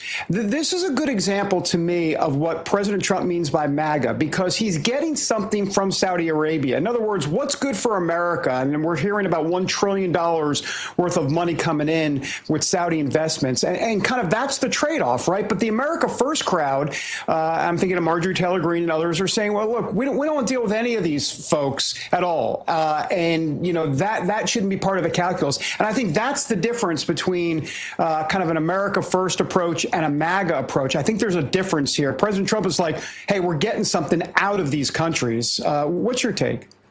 Sure. Well, I'm America First too. I think you give them too much credit calling them America First. I think they're more stupid Americans because you cannot exist on an island. We need the world for some things to do that. We need interaction with these countries. Our trade is interlinked. We cannot live as an island in the world. And so America needs to advance policies that do put America first. And the fact of the matter is there's legitimate concern that for too long America did things that were not in America's best interest. But having a good relationship with Saudi Arabia, making sure Iran never gets a nuclear weapon that they could and would use to strike the United States, that is America first. Standing with Israel, where 700,000 Americans live, that's America first. Leveraging all of the technology that Israel creates, that's America first. So the problem is not America first versus MAGA. The issue is America first and MAGA versus some people who are simply stupid. Well, and real quick, sorry, T. Bates, but just you're absolutely right. And that's why I think America First is a misnomer. It should really be, they should call themselves America Only, because this is the pure isolationist crowd that we're talking about, which doesn't define MAGA writ large. I'm not saying there aren't pure isolationists inside MAGA. There are, but it doesn't define MAGA. Go ahead, T. Bates. Sorry. Good point, Congressman. All right, Congressman, I do want to shift gears just a little bit before we let you go. CNN is out with this headline, which reads, federal court bars Texas from using new Republican-friendly U.S. House map in the midterms. The court ruled that Texas has to use a map from 2020. This, of course, is expected to hamstring Republicans in the state of Texas and Republicans overall moving into the midterms. Would you go as far as calling this court election interference potentially? Well, I haven't had a chance to read the decision, but I'm not that worried about it because that decision will be appealed. This is the district level. There are 2 more levels until it ultimately gets resolved. And so I learned in Florida where we would pass great laws and then some liberal wacko in Tallahassee would overturn everything that we did, that I just needed to wait until the more senior and seasoned judges got involved. I don't know the specifics on this case, but I'll wait till the Court of Appeals and the Supreme Court weigh in. Congressman Randy Fine, thank you so much for being with us today. Thanks for having me. Thanks, Congressman. All right. Coming up, check out the hottest headlines from the RAV newsroom with T-Base. Also, later, President Trump said he would support a new sanctions bill against Russia. Would this bring Russia back to the negotiating table to end the war with Ukraine? We're going to analyze that soon on American Sunrise.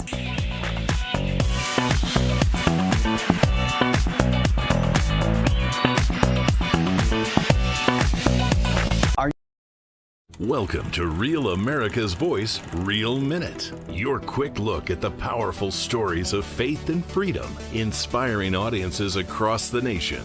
Angel Studios presents.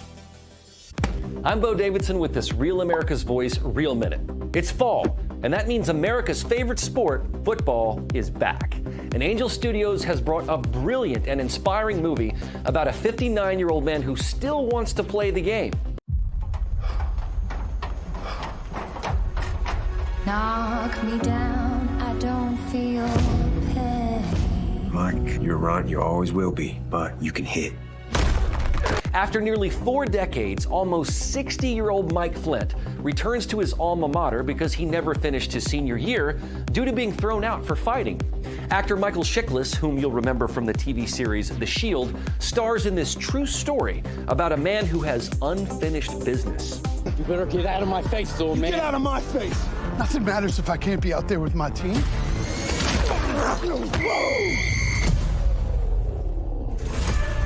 He has a chance to redo his senior year. Flint believes that we aren't defined by our successes, but by our regrets. And he says he's had a lot of them, as a teammate, as a husband, and as a dad. The senior reminds us that it's never too late to get in the game and turn things around. You can watch The Senior by going to angel.com/RAV and joining the Angel Guild, a community of like-minded viewers who want to see superb quality content.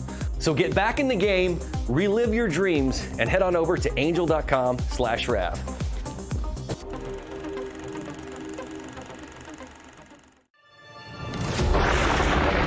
Through every storm, every moment of uncertainty, Everybody needs to pray for Charlie Kirk right now. RAV has. This news break is brought to you by AMAC, Association of Mature American Citizens.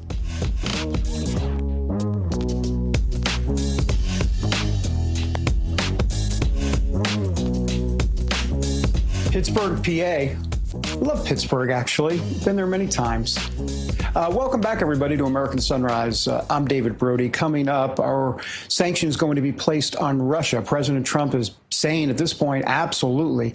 And to be clear, when I say on Russia, I should really clarify and say countries that are supporting and working with Russia. We're going to get the details in a moment. First, though, T. Bates standing by with the latest headlines. From the Real America's Voice newsroom, I can say it's sponsored by AMAC. The Association of Mature American Citizens is the conservative voice for Americans 50 and older. AMAC is fighting for the values that you hold dear. Join today. Together, we can right the course of America. President Trump is expected to sign a bill as soon as today, forcing the Department of Justice to release all of the Jeffrey Epstein case files. The measure passed in the U.S. House with just one lawmaker voting against it. The Senate almost immediately decided to send the petition to the president's desk to be signed and enacted. For years, survivors of Epstein's abuse have been pushing for accountability. Many now hope the release of the documents will be another step towards outing Epstein's high-profile associates who were involved in the abuse and potentially bringing them to justice. However, under the legislation, personally identifying information will likely be redacted. Everything else should be released, though. Saudi Arabia is the United States' newest non-NATO ally. President Trump making the announcement on Tuesday night while hosting Saudi Crown Prince Mohammed bin Salman at the White House. The duo also signed what the commander-in-chief describes as a strategic defense agreement. We have a very different Middle East than we had when I first came into office, like I would say day and night. This opening up of the new avenues of cooperation between the United States and Saudi Arabia is really unprecedented. As a major non-NATO ally, Saudi Arabia will not be entitled to specific security guarantees from the United States. However, the Arab nation will be eligible to receive material and supply loans from the U.S. Saudi Arabia will now also be one of 20 countries that can bid on contracts to maintain, repair, or overhaul U.S. military equipment overseas. Other non-NATO allies include Israel, Japan, and New Zealand. Well, New Orleans is scheduled to become the next city to see an immigration crackdown. About 250 Border Patrol agents are set to descend on the city in the coming weeks as part of Operation Swamp Sweep. The goal is to arrest some 5,000 people across Louisiana and Mississippi. All of this is set to get underway starting December 1st, with agents reportedly arriving as soon as tomorrow to begin staging equipment and vehicles. The FBI's field office in New Orleans, along with a small naval base just south of the city, will be used as staging areas and command posts.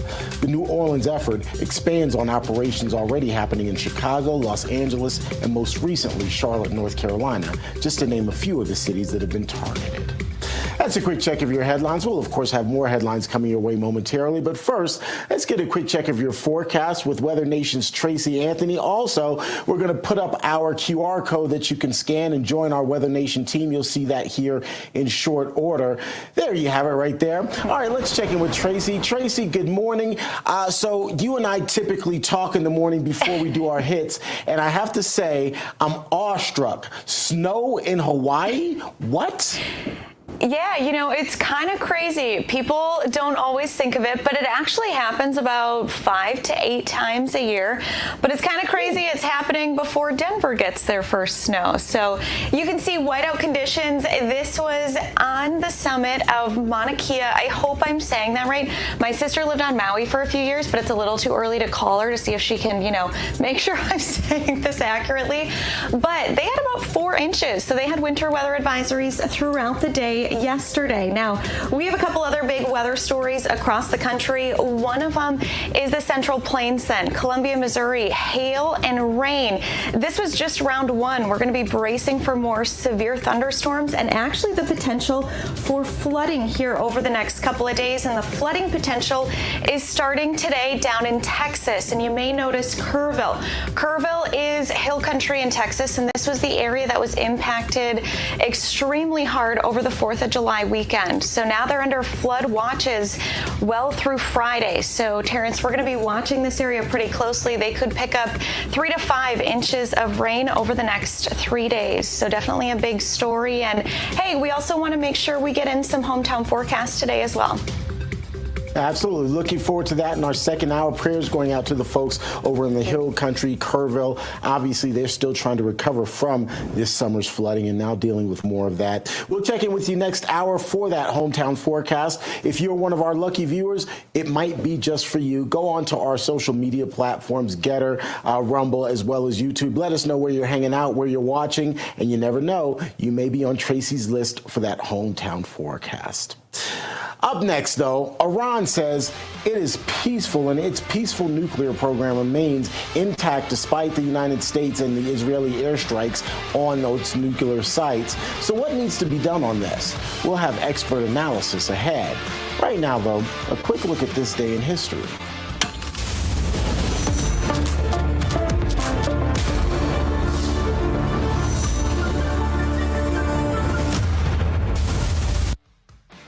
It was on this date in 1863 that President Abraham Lincoln delivered the Gettysburg Address and spoke at the dedication of the Soldiers' National Cemetery in Gettysburg.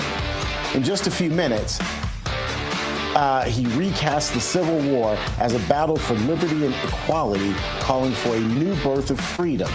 He challenged those present to continue the, quote, unfinished work to make sure that government of the people, by the people, for the people, shall not perish from the earth. More American Sunrise coming your way after this.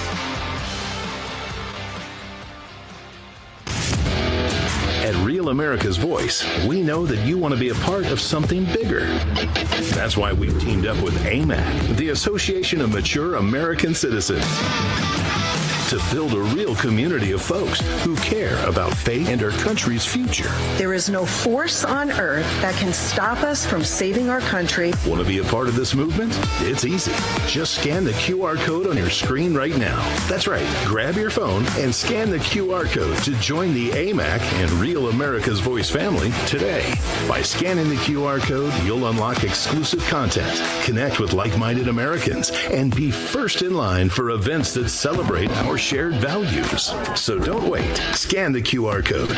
Join us today and become part of a community that stands for faith, family, and freedom. Real rights, they come from God. With AMAC and Real America's Voice. Go ahead, scan the QR code now. Hey folks, it's your friend John Rich. I co-founded Old Glory Bank because we heard too many stories about people getting canceled by their bank because they didn't agree with their politics. The government wanted to know where you shopped. If you bought a Bible or you shopped at a sporting goods store, you're probably on a list. We created Old Glory Bank because America needed a bank that would protect their privacy and security. Exercising your constitutional rights is not a criminal activity, and neither is loving your country. At Old Glory Bank, we stand with you. I'm a J6er. I spent 1,143 days in prison. About a year in prison. We were prosecuted, persecuted. J6ers have been treated like terrorists. And we need your help. Stand in the Gap was founded to stand in the gap for J6ers working to rebuild their lives after being incarcerated. For just $10 or more, you can help these patriots get back on their feet again. Every dollar you give is being matched up to $50,000. Go now to j6support.com and donate today. Now is the moment to put your brand in front of an engaged, loyal audience through Real America's Voice.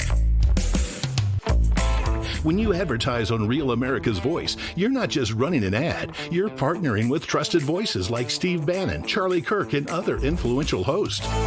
Backed by millions of monthly listeners. What's happening? Because of a Real Voice, man. I watch it all the time. Real America's Voice rocks.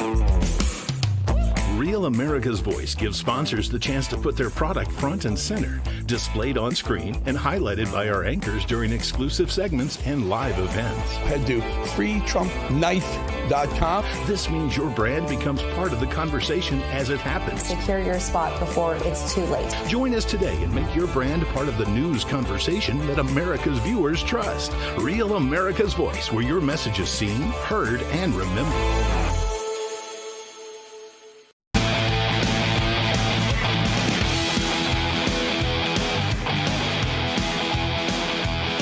Simply beautiful. Fort Lauderdale, Florida. Where's the fort, by the way? Can someone get back to me on that? Welcome back, everybody, to American Sunrise. All right, President Trump said this week he backs a push in the Senate to severely sanction countries like China and India and others that do business with Russia. As a matter of fact, it might also include Iran. Have a look at this. Is it time for Congress to move legislation that puts pressure on Russia and puts pressure on Putin? Well, I hear they're doing that, and that's okay with me. They're passing legislation, or the Republicans are putting in legislation that very tough. It's sanctioning, et cetera, on any country doing business with Russia. They may add Iran to that, as you know. I suggested it. So any country that does business with Russia will be very severely sanctioned. We may add Iran to the formula, yeah. All right, for more, let's bring in retired Air Force Brigadier General John Teichert.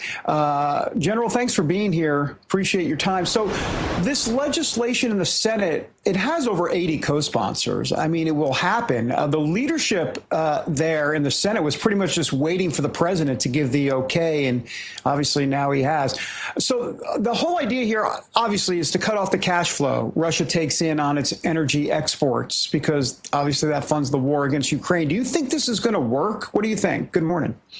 David, good morning. Thanks for having me. And I think the only way that you finally get Putin to negotiate in good faith is to make it sufficiently painful enough for him that he understands it is in his best interest to start negotiating and end the war.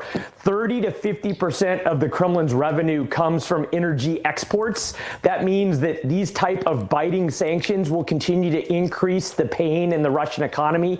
In fact, the central bank leaders in Russia have publicly started to say that the economic conditions in Russia are dismal and the outlook is bleak. And this is the exact type of tool that can increase the pain threshold to bring Putin to the table. Also, General, the UN Security Council has officially backed President Trump's 20-point Gaza peace plan with a resolution vote. The plan authorizes an international stabilization force and creates a U.S.-chaired board of peace. This will be led by President Trump, and this will be in an effort to rebuild and demilitarize Gaza. Pakistan, Turkey, and other countries also have expressed interest in providing troops. But Israel doesn't want them involved. How much sway will this have in the region? Gina, I think it's very important for Israel to realize and us to remind them that they are in a very favorable position after the phase one portion of the 20-point plan. They effectively permanently control 53% of Gaza. Hamas is effectively militarily defeated. They've gotten back all of their living hostages. They've gotten back all but 3 of the remains of the slain hostages, and they're starting to rebuild their reputation in the international community.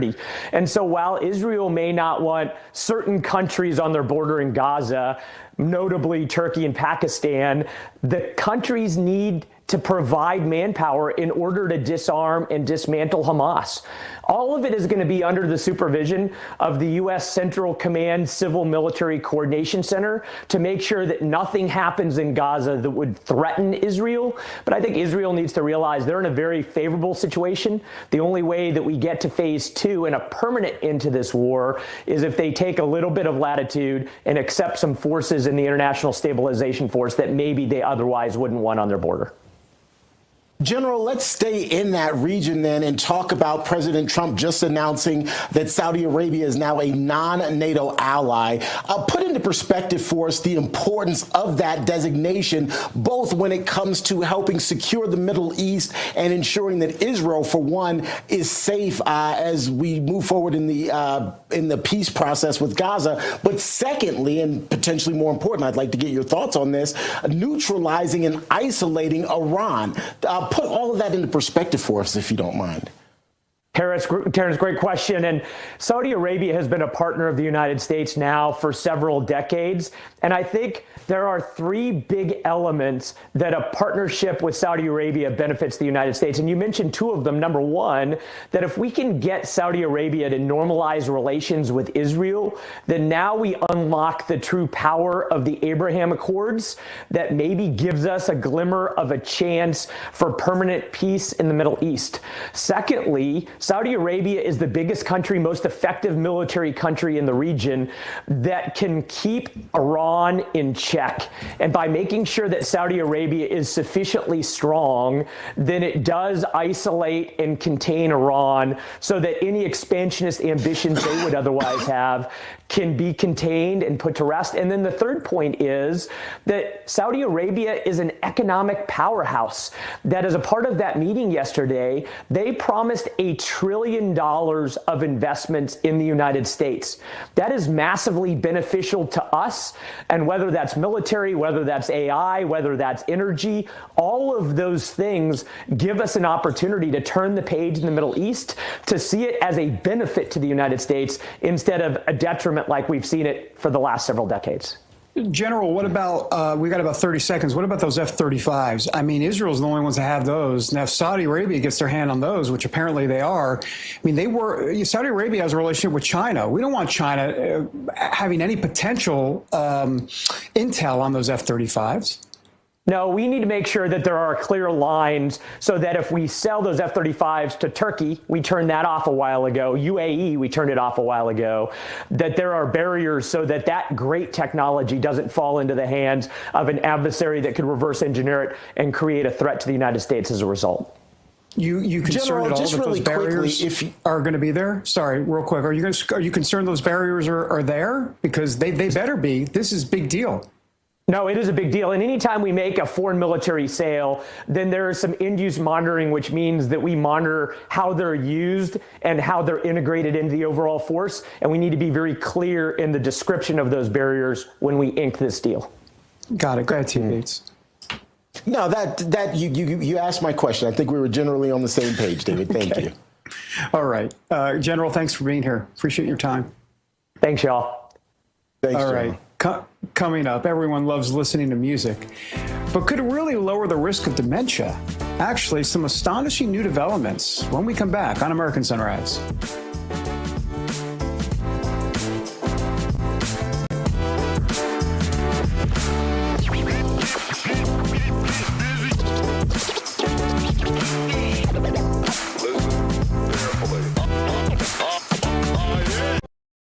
Hey folks, it's your friend John Rich. I co-founded Old Glory Bank because we heard too many stories about people getting canceled by their bank because they didn't agree with their politics.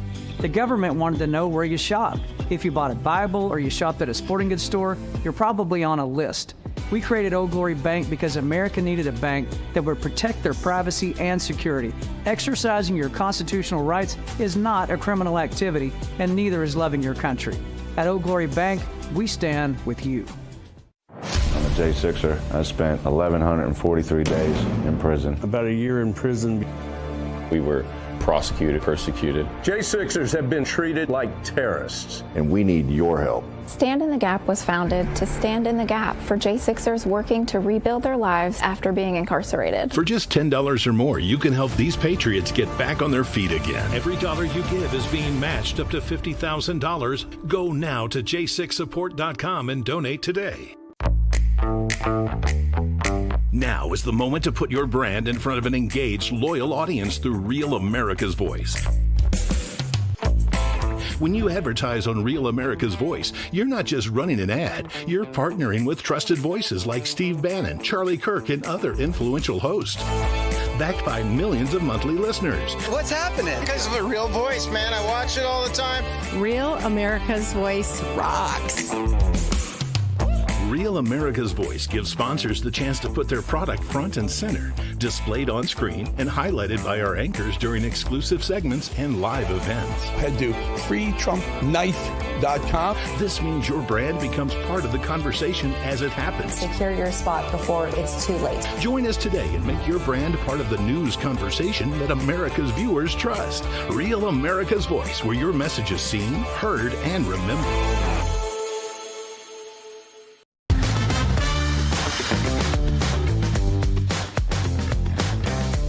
Belmont, North Carolina. Now, in answer to David Brody's question about Fort Lauderdale, the fort no longer stands. There were actually 3 forts. There's a reason why Fort Lauderdale was named Fort Lauderdale, but my understanding is all of those forts, unfortunately, are no longer in Fort Lauderdale. So there's the answer to your question, David Brody, as to why Fort Lauderdale is named Fort Lauderdale. Welcome back to American Sunrise. Why is American Sunrise named American Sunrise? Because we want to be the sunshine in your day. I'm Dr. Gina. Thank you for joining us.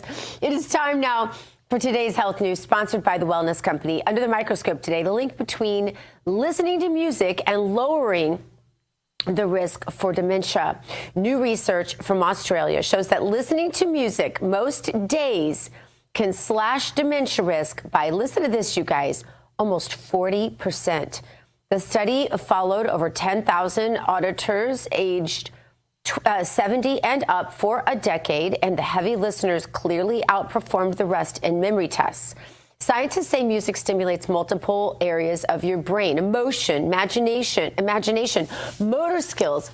These all build new pathways to keep your mind sharp. And I have personal experience with this. My aunt was in a nursing home for several years, not responding to anything or anyone. I took a old-fashioned little recorder with a tape in it of Tie a Yellow Ribbon and to her, and she started dancing to it. She had not responded to anyone in years. It was amazing. She started dancing and singing every word. I met Tony Orlando last weekend, and I got to tell him that story, and he was very touched and sweet. You know that stubborn ache, though, that ice, heat, and pain pills just won't even touch? Well, TheraBlue was designed to go deeper. This next-gen peptide gel uses AQA molecular delivery technology to drive relief ingredients past your skin and into your muscle tissue. It's Powerhouse Trio Copper Peptide to reduce inflammation and NAD Plus to restore cellular energy and Methylene Blue to protect your mitochondria. These are all very big hacks in the healthcare industry. This helps real recovery, not just numbing. Plus MSM, turmeric, MSM not as in mainstream media, turmeric, white willow bark, arnica, and ginger. These ingredients act to calm the inflammation, while menthol and camphor give it that instant cooling feeling. Get 10% off right now at twc.health/RAV. Use the code RAV. Move freely again with TheraBlue. David Brody, D-Bro. Can you believe I got to meet Tony Orlando and tell him that story about my aunt with Alzheimer's, David? It's honestly very cool. And from a Gen X, almost a boomer perspective, it really impresses me Speak for yourself, deeply. David. Did you tie a yellow ribbon around the old oak tree? I mean, I get that was just a little bit before generation, but it was, I remember that song becoming repopularized during the Gulf War. That's correct. And that is was right. a very Gen X war. Yeah. Oh, well, okay. Tony Orlando and Dawn Trivia here. Leave it to us to do that. Thanks for clearing Tony up the Orlando, Ford issue. still alive, looks amazing, and is now Uncle Tony to all of my children. Really? Yeah.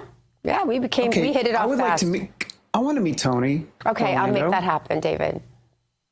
Oh my gosh. Thank you. Excuse me, everybody. We're working out a We kind have of a show side to do, situation. David. We need to get back I'm to it. sorry. Yeah. Okay, my bad. Sorry. Squirrel. Now over to Congress, where both the House and Senate both approved the much-discussed bill that would compel the Justice Department to release all the Epstein files. The House voted to pass the measure 427-1. The Senate quickly advanced it by unanimous consent a short time later. Sorry, I'm chuckling, but wasn't this controversial? Now it's unanimous consent.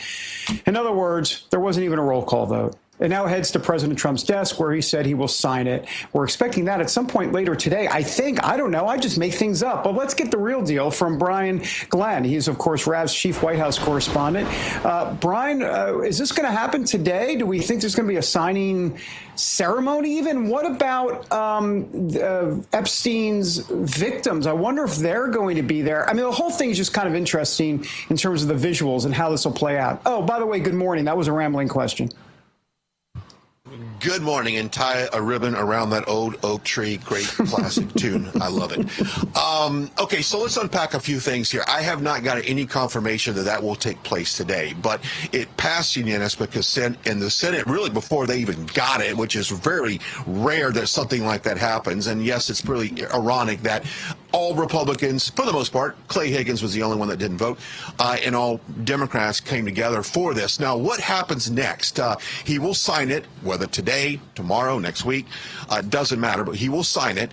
Then it will also go in the hands of the DOJ. Now, when there's any elements inside an investigation, if something is under investigation, well, now the Epstein files has elements and people in that under investigation, you simply can't release the file. So it will be locked down for a short time, long time, who definitely knows about that. But that now lies in the Department of Justice. So we'll see exactly what the timing on that is. But as soon as I get confirmation when President Trump is expected to sign that, I'll definitely let you know. Well, he is on the record, Brian, saying that he will sign it the moment it hits his desk. So I don't know how you take that, but I take that as a soon. And what's essentially, it never really hit the Senate. It was unanimous consent even before the House approved it last night. So it's really, maybe he might be sitting on there right now. Who knows? Yeah. But yeah, with what he said, I'm sure he's going to sign it as soon as it touches his desk. But that won't necessarily be a press conference with a public signing. As of right now on his schedule, it is not. He is actually going to a Saudi investment forum a little bit later this morning. Okay. He has that. So that signing is not on the official schedule here at the White House. Of course, they could always add that to it a little bit later. So we'll see. All right.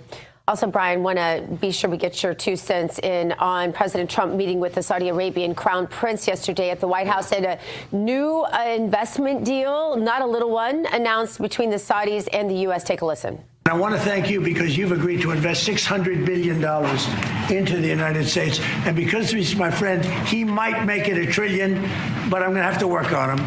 But it's 600. We can count on 600 billion, but that number could go up a little bit higher. Yes, sir. I don't know. We'll see. But we appreciate it very much. So Saudi is going to be investing at least $600 billion, and that means investments in plants, in companies, money on Wall Street, and what it really means for everybody that really counts is jobs, a lot of jobs. We have a lot of jobs. A lot of jobs, Brian. A lot of jobs. A lot of jobs. Well, I think it started with the F-35 flyover, the horse-guided motorcade on here, the 21-gun salute on the South Lawn, big pageantry for this Crown Prince. And then when they later got in the Oval Office, that $600 billion turned into now what we understand as $1 trillion of investment in the U.S. Now, no specific timeline or when that's going to and how what different areas in as far as the industry that's going to be invested in, AI certainly being one of them. One of the other big takeaways from yesterday is that President Trump has officially signed Saudi Arabia as kind of a non-ally to the U.S., non-NATO ally, I should say, to the U.S., and also with the strengthening of those F-35s gives them a little bit more stability and strength in that region. So, and also the Abraham Accords, that was something that they were hoping they could bring Saudi Arabia into to stabilize, of course, that situation. But big meeting there in the Oval Office yesterday with the Crown Prince of Saudi Arabia. What are the advantages and status, Brian, of being a non-NATO ally? That's a good question. Well, if someone was to attack, and I guess what you say is there's a couple of different situations. If someone was to attack them, that we have a agreement with that country that we would defend them. Now, Joe Biden did that in the previous administration, named a list of countries that, if for whatever reason, security guarantees, I guess in a way you could say that. But what I want to be very careful, and I'm going to make sure that this is factually true, and I should probably say it, but when we guarantee security of another country, that means if that country is attacked in any way, shape, or form, that we will defend them, which would mean service members from the U.S., our men and our women that serve this country, would then have to, I would assume, go over to that country and defend the country that we guaranteed security concerns for. So got to get all that clarified, but indeed making a major step towards Saudi Arabia and establishing a stronger relationship as all those things in the Middle East develop. Brian Glenn, thanks for your time. Appreciate you. Keep us posted on what's happening there today. Could get interesting. It could. All right, my friend. Coming up, Los Angeles Mayor Karen Bass deflects questions on issues in her city, blames ICE for some of the problems there. We have her remarks coming up next on American Sunrise. Stay with us.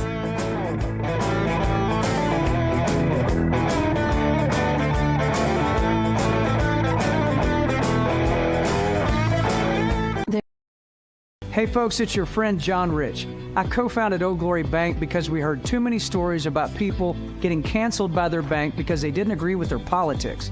The government wanted to know where you shopped. If you bought a Bible or you shopped at a sporting goods store, you're probably on a list.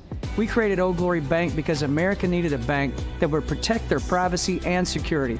Exercising your constitutional rights is not a criminal activity, and neither is loving your country. At Old Glory Bank, we stand with you. I'm a J6er. I spent 1,143 days in prison. About a year in prison. We were prosecuted, persecuted. J6ers have been treated like terrorists. And we need your help. Stand in the Gap was founded to stand in the gap for J6ers working to rebuild their lives after being incarcerated. For just $10 or more, you can help these patriots get back on their feet again. Every dollar you give is being matched up to $50,000. Go now to j6support.com and donate today. Now is the moment to put your brand in front of an engaged, loyal audience through Real America's Voice. When you advertise on Real America's Voice, you're not just running an ad, you're partnering with trusted voices like Steve Bannon, Charlie Kirk, and other influential hosts. Backed by millions of monthly listeners. What's happening? Because of a real voice, man. I watch it all the time. Real America's Voice rocks. Real America's Voice gives sponsors the chance to put their product front and center, displayed on screen and highlighted by our anchors during exclusive segments and live events. Head to freetrumpknife.com. This means your brand becomes part of the conversation as it happens. Secure your spot before it's too late. Join us today and make your brand part of the news conversation that America's viewers trust. Real America's Voice, where your message is seen, heard, and remembered.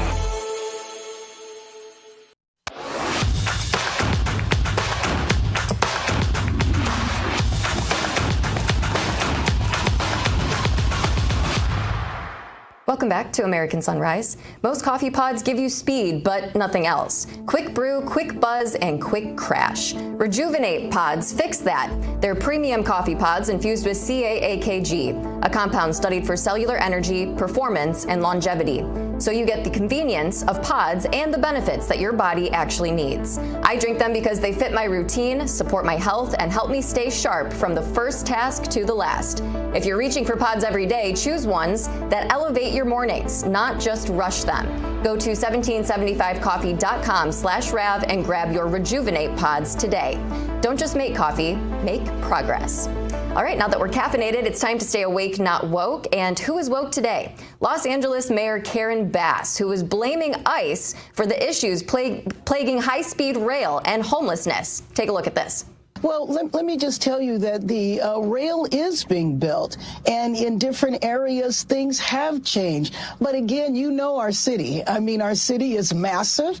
But I will tell you that prior to the immigration raids, we had record high participation on public transportation, and that's a whole cultural shift in Los Angeles. But once the raids happened, then people became afraid to use hold on. I'm going to put the transportation to this. I will tell you that raids do continue in Los Angeles almost on a daily basis. It might not be 10 and 20 on one day. It might be 2 or 3, but households are still being disrupted. And if you want to talk about the affordability crisis, let me just tell you that when you have raids, you depress economic sectors of our city that are dependent on immigrant labor, and you also remove paychecks from households. And you know our city is very expensive to live in now, and if you just take one paycheck out of a household by detaining somebody, you can literally throw that family into instability. They can wind up on the street. I'm very worried about an increase in homelessness because of the ICE raids. We want to know what you, our viewers, think. Let us know on Rumble or Getter. Hop on and let your voice be heard. Before we go to break, we are excited to announce the launch of our brand new RAV Ambassadors program. Here's a little preview of what you can expect. What if watching Real America's Voice was just the beginning? Introducing RAV Ambassadors, the new grassroots platform that turns viewers into leaders, connecting directly with hosts like Steve Bannon, Dr. Gina, and more. Together, we're turning belief into action. Inside the RAV Ambassadors Hub, you'll get exclusive updates, challenges, and behind-the-scenes missions straight from the people shaping the fight for faith and freedom.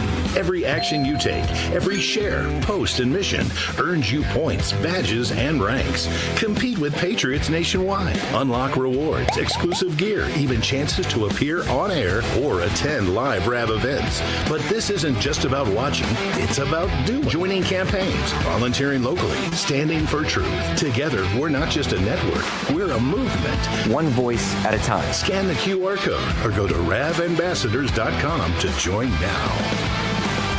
Because America's voice is your voice. Coming up, the New York City faith revival. Why are more and more people turning to Catholicism in the Big Apple? We take a look next on American Sunrise.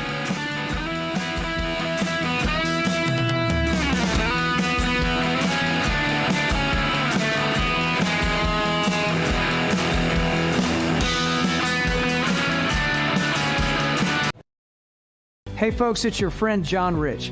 I co-founded Old Glory Bank because we heard too many stories about people getting canceled by their bank because they didn't agree with their politics. The government wanted to know where you shopped. If you bought a Bible or you shopped at a sporting goods store, you're probably on a list. We created Old Glory Bank because America needed a bank that would protect their privacy and security. Exercising your constitutional rights is not a criminal activity, and neither is loving your country. At Old Glory Bank, we stand with you. I'm a J6er. I spent 1,143 days in prison. About a year in prison. We were prosecuted, persecuted. J6ers have been treated like terrorists. And we need your help. Stand in the Gap was founded to stand in the gap for J6ers working to rebuild their lives after being incarcerated. For just $10 or more, you can help these patriots get back on their feet again. Every dollar you give is being matched up to $50,000. Go now to j6support.com and donate today. Now is the moment to put your brand in front of an engaged, loyal audience through Real America's Voice. When you advertise on Real America's Voice, you're not just running an ad, you're partnering with trusted voices like Steve Bannon, Charlie Kirk, and other influential hosts. Backed by millions of monthly listeners. What's happening? Because of a real voice, man. I watch it all the time. Real America's Voice rocks. Real America's Voice gives sponsors the chance to put their product front and center, displayed on screen and highlighted by our anchors during exclusive segments and live events. Head to freetrumpknife.com. This means your brand becomes part of the conversation as it happens. Secure your spot before it's too late. Join us today and make your brand part of the news conversation that America's viewers trust. Real America's Voice, where your message is seen, heard, and remembered. God bless the USA. In the beginning, God created the heaven and the earth.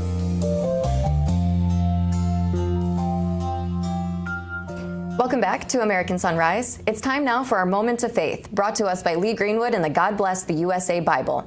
In focus today, God is moving in New York. The New York Post reports that adult conversions to Catholicism have tripled at some parishes as young Americans seek true meaning and moral foundation. In a city ridden with chaos, people are turning to faith, community, and the church for stability. This is a spiritual renewal and a return to Christian values. For more, let's bring in the president of Catholics for Catholics, John Yep. John, always great to see you on the show. What do you attribute to this revival? We're seeing it actually all over the country, but specifically in New York. The age-old story that materialism, the things of this world, do not ultimately satisfy the soul. So you have in the heart of New York City that symbol for the entire world. You have this massive uptick in conversion, in this case specifically to the Catholic faith. I think three major parishes noted that their numbers were for RCIA, which is the yearly program to become official members of the Catholic Church, has tripled in each of those three locations. So this is a trend that we're seeing. I mean, it's hard not to link it to when you see things like Mamdani winning the race. I know it's not the only factor, but the matter is people are seeing that something is off in society. And so they're going back to those saints which do not change, which is ultimately God, as we find him in the sacred scriptures. Absolutely. You know, I think there's something to be said about the first American Pope, too. John, you were so important to this program while all of that was going on. I'm curious, how do you think Pope Leo has been doing in this position? You know, he's pleased both sides at times. You know, I think he's really trying to be that unifier in some capacity. You know, he said yesterday some very strong statements, which are great to hear, that care for the migrant does not mean open borders. Thank you, Holy Father, for saying that. Obviously, Charlie Kirk, too. When you have such a Christian martyr, you know, witness, we see that I lead a national movement which engages people politically, especially Catholics. And I see them wanting to turn towards action. They know, and for them to be in the world, they're going to need that touch with God, and people are turning back to the Catholic faith in droves. That's an awesome thing. I'm happy that you brought up Charlie Kirk as well. I know he was a friend of yours, John. Comment on TPUSA and just this massive surge in support that they've been getting. There's chapters all over the country that have been, people have been inquiring about opening chapters on college campuses. And faith is so important to TPUSA as well. I think Jack Posobiec passed out 3,000 T-shirts. Was in downtown New York City a couple days ago. So people are hungry for that. They want to they want to engage. They want to get active in that. At the same time, it's also troubling too to see some of the resistance to some of these new chapters being founded at these universities. The very thing that Charlie wanted was to engage in free speech. And yet there's, again, the left is very, very strong. So we're up for a big clash. And I think it's in some ways important because we have two fundamentally different philosophies about how America should be run. And those things are coming to a head. And it's people of faith that must win this battle, because you cannot understand the United States of America without that faith component to it. John Yep, keep doing what you're doing, spreading Catholicism to the youth. We love to see it. Thanks for being on the show. We'll be back with the second hour of American Sunrise in just 2 minutes. Stick around.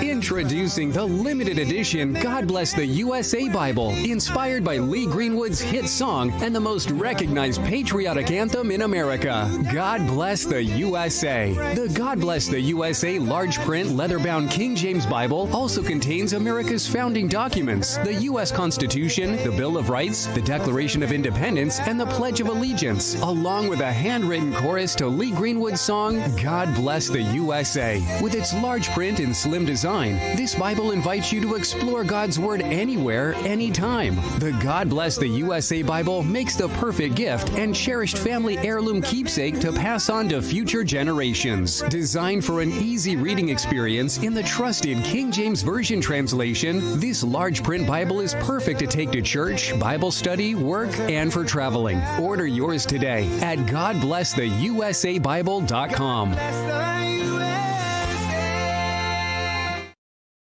Hey folks, it's your friend John Rich. I co-founded Old Glory Bank because we heard too many stories about people getting canceled by their bank because they didn't agree with their politics. The government wanted to know where you shopped. If you bought a Bible or you shopped at a sporting goods store, you're probably on a list. We created Old Glory Bank because America needed a bank that would protect their privacy and security. Exercising your constitutional rights is not a criminal activity, and neither is loving your country. At Old Glory Bank, we stand with you. I'm a J6er. I spent 1,143 days in prison. About a year in prison. We were prosecuted, persecuted. J6ers have been treated like terrorists. And we need your help. Stand in the Gap was founded to stand in the gap for J6ers working to rebuild their lives after being incarcerated. For just $10 or more, you can help these patriots get back on their feet again. Every dollar you give is being matched up to $50,000. Go now to j6support.com and donate today. Now is the moment to put your brand in front of an engaged, loyal audience through Real America's Voice. When you advertise on Real America's Voice, you're not just running an ad, you're partnering with trusted voices like Steve Bannon, Charlie Kirk, and other influential hosts. Backed by millions of monthly listeners. What's happening? Because of a Real Voice, man. I watch it all the time. Real America's Voice rocks. Real America's Voice gives sponsors the chance to put their product front and center, displayed on screen and highlighted by our anchors during exclusive segments and live events. Head to freetrumpknife.com. This means your brand becomes part of the conversation as it happens. Secure your spot before it's too late. Join us today and make your brand part of the news conversation that America's viewers trust. Real America's Voice, where your message is seen, heard, and remembered.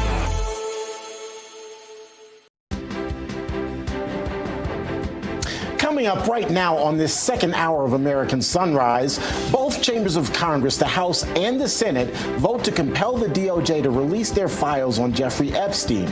So, will President Trump sign the measure as soon as today? We'll have the very latest developments as they come in. And Republican lawmakers are racing to find a fix for Obamacare subsidies, which are set to expire in less than 6 weeks.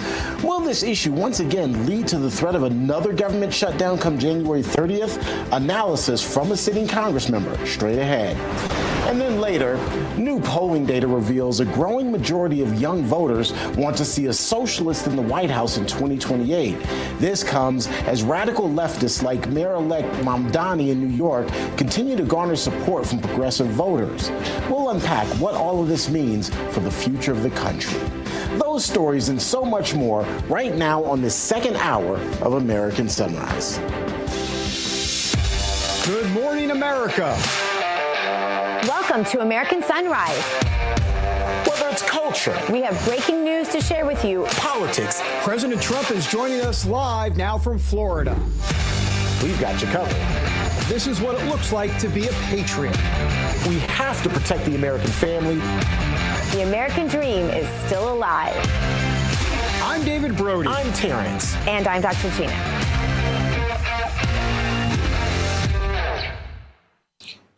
Welcome back, everybody, to the second hour of American Sunrise. I'm David Brody, coming to you from D.C. Let's bring in Dr. G in West Palm and T. Bates in our Denver newsroom. Happy hump day to both of you. You know, it's Wednesday night, so going to the Washington Capitals hockey game tonight, and I said, honey, why don't you come with me tonight to the game? Because we have season tickets, and, and she's like, hockey game? I said, we'll go to dinner first. She's like, sounds good. I'll be there.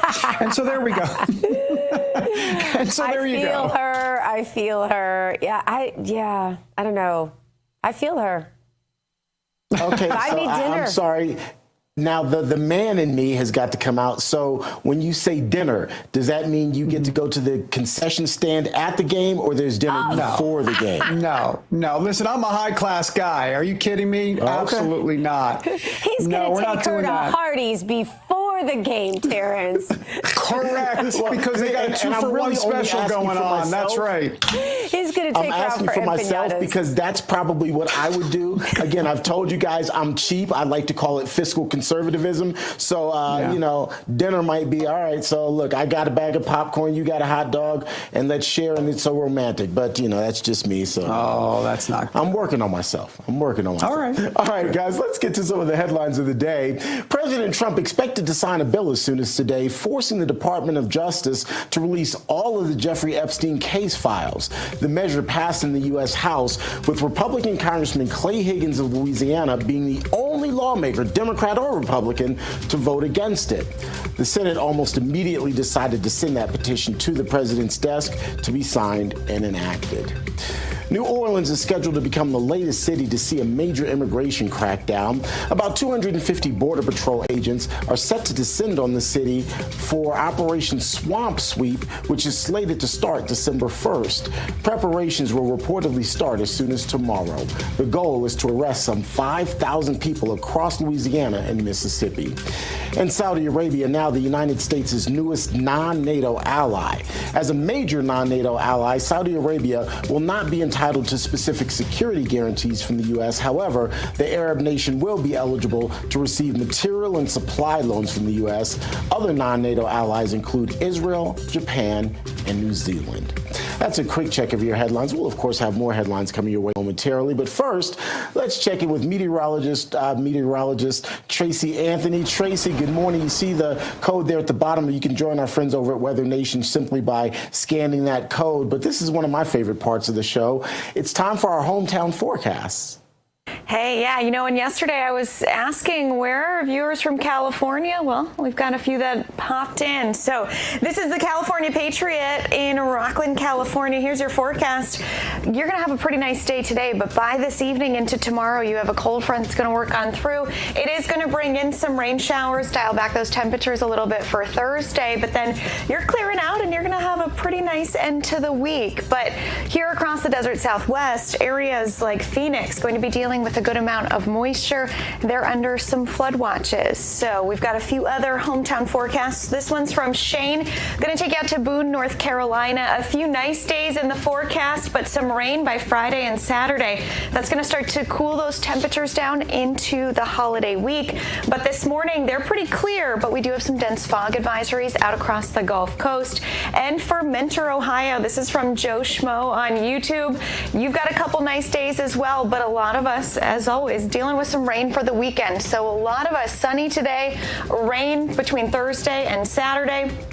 Those temperatures will cool down as well for Thanksgiving week. So a lot of us going to start to feel that chilly air. But the other big story here this week is the rain across the Central Plains and across Central Texas. So we already have flood watches in place for areas of Central Texas, Kerrville included in that.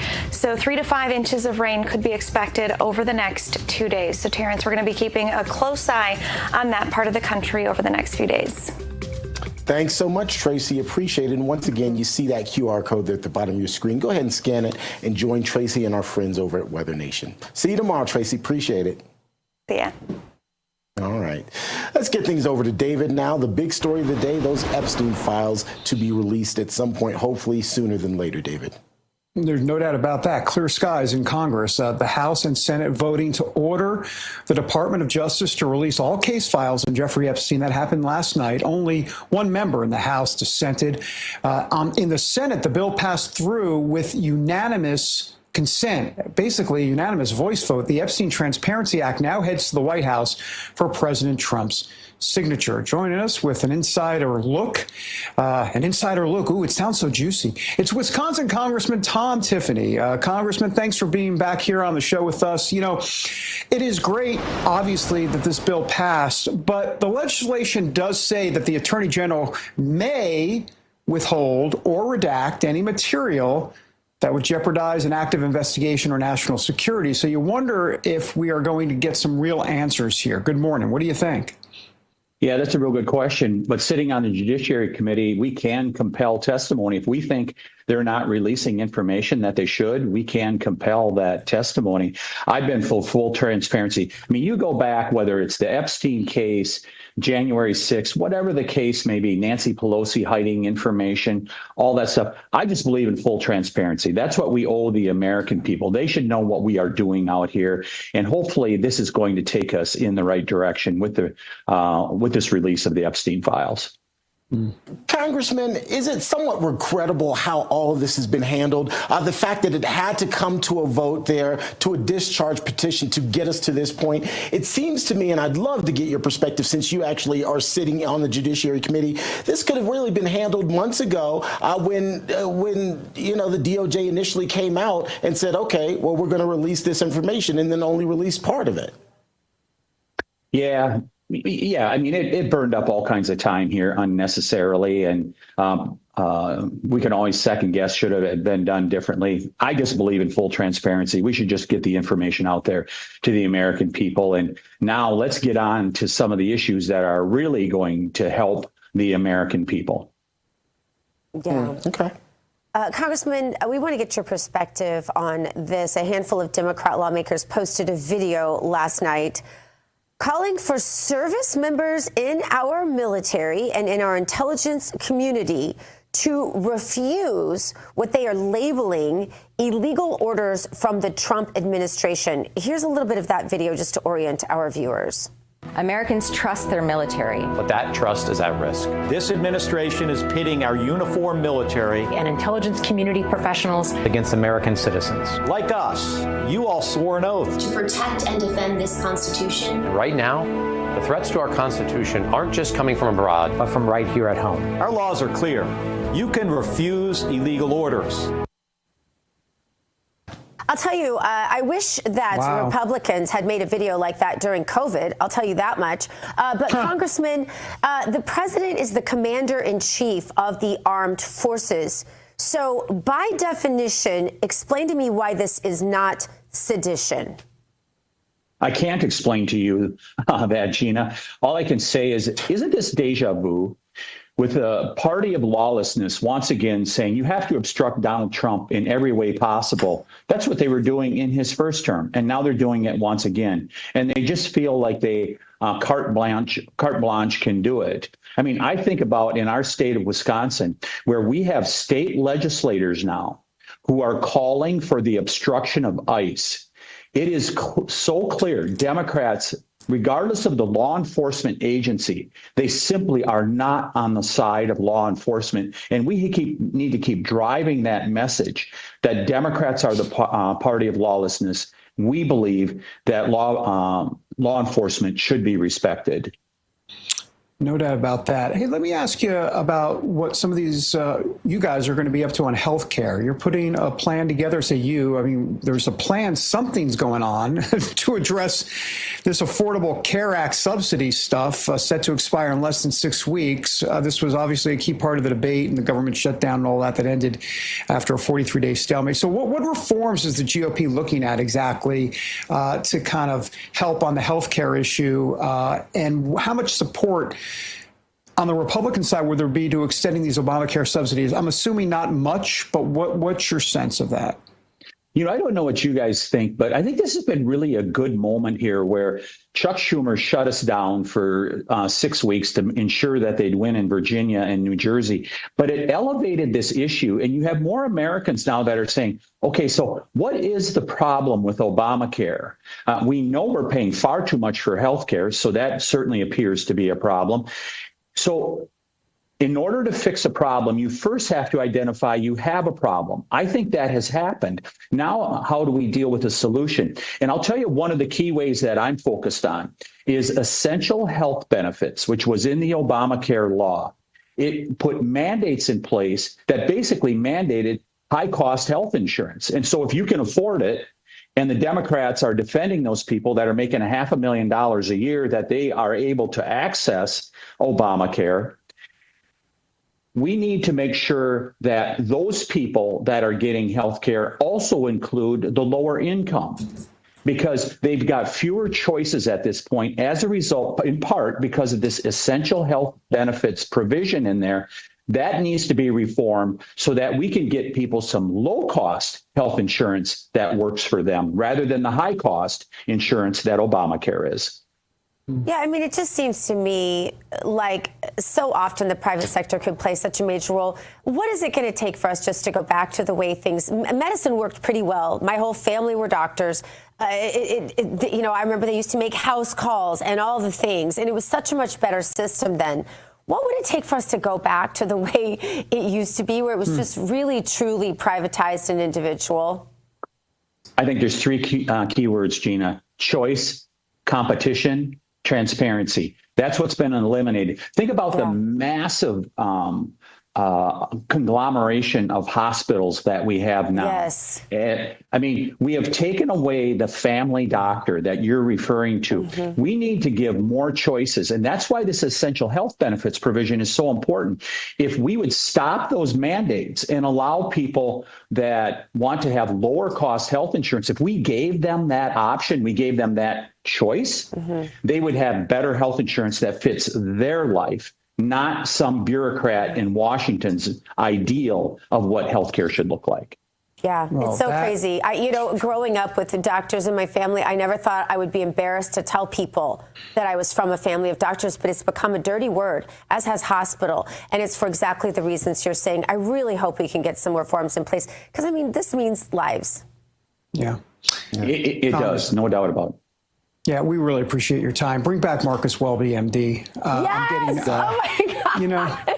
I'm dating myself. Yes, hey, David, I got to weigh in on the hockey game. You are right to take your wife to that hockey game. It's far better in person than on television. Tell her she's going to love it watching it in person. And she's going to love the filet mignon ahead of it. Oh, my gosh. Forget the dinner. Let's go to the hockey game. All right. I agree, Congressman. I love it. By the way, great website, hockeyfights.com, but that's a separate issue. Okay. Oh, my. Thanks for being... Oh, whatever. All right. Appreciate you, as always. That's Wisconsin common sense right there. Coming up, Democrat senators, including Elizabeth Warren, speaking of anti-common sense, are pushing for a new investigation into what they call partisan messaging on government websites during the 43-day shutdown. Details when we come back.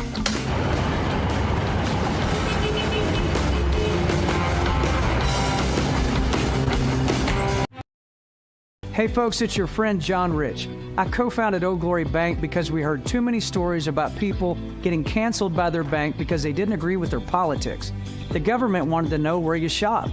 If you bought a Bible or you shopped at a sporting goods store, you're probably on a list. We created Old Glory Bank because America needed a bank that would protect their privacy and security. Exercising your constitutional rights is not a criminal activity, and neither is loving your country. At Old Glory Bank, we stand with you. I'm a J6er. I spent 1,143 days in prison. About a year in prison. We were prosecuted, persecuted. J6ers have been treated like terrorists. And we need your help. Stand in the Gap was founded to stand in the gap for J6ers working to rebuild their lives after being incarcerated. For just $10 or more, you can help these patriots get back on their feet again. Every dollar you give is being matched up to $50,000. Go now to j6support.com and donate today. Now is the moment to put your brand in front of an engaged, loyal audience through Real America's Voice. When you advertise on Real America's Voice, you're not just running an ad, you're partnering with trusted voices like Steve Bannon, Charlie Kirk, and other influential hosts.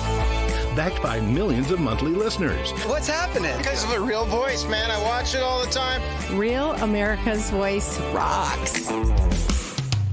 Real America's Voice gives sponsors the chance to put their product front and center, displayed on screen and highlighted by our anchors during exclusive segments and live events. Head to freetrumpknife.com. This means your brand becomes part of the conversation as it happens. Secure your spot before it's too late. Join us today and make your brand part of the news conversation that America's viewers trust. Real America's Voice, where your message is seen, heard, and remembered.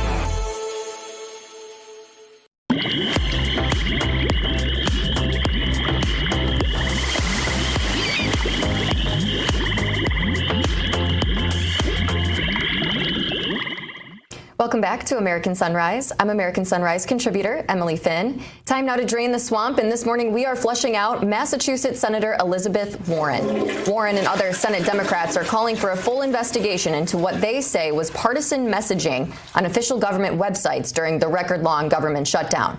Senator Warren and Adam Schiff want the Government Accountability Office to determine whether the Trump administration improperly used federal resources to blame Democrats for the stalemate.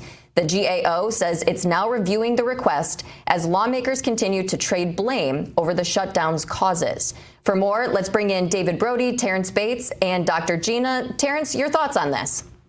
Phooey. Come on, Democrats. You know who's.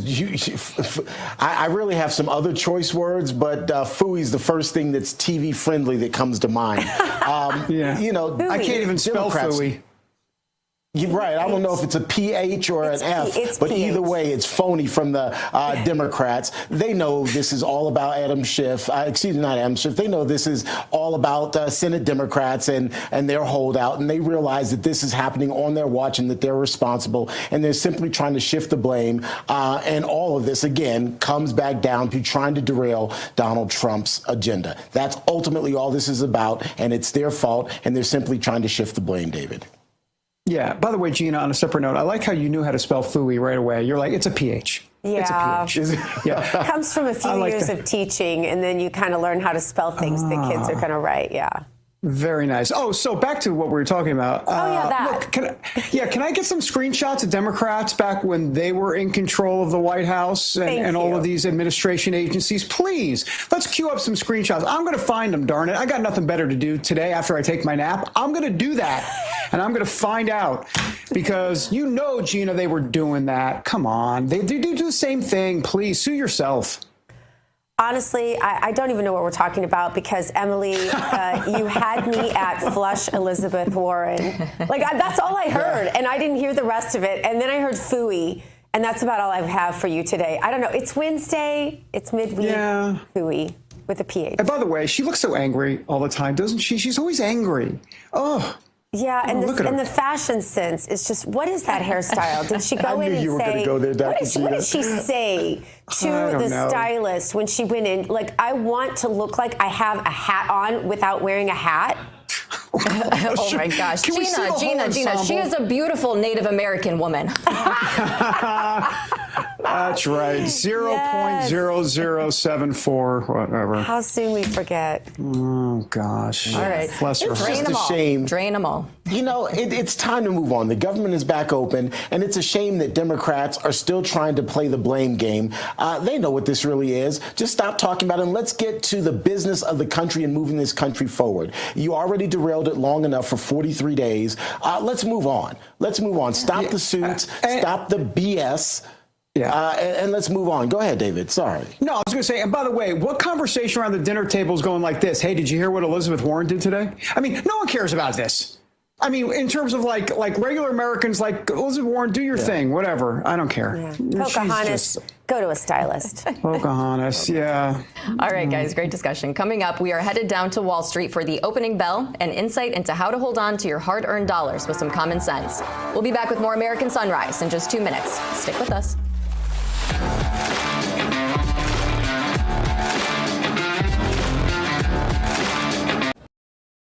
Hey folks, it's your friend John Rich. I co-founded Old Glory Bank because we heard too many stories about people getting canceled by their bank because they didn't agree with their politics.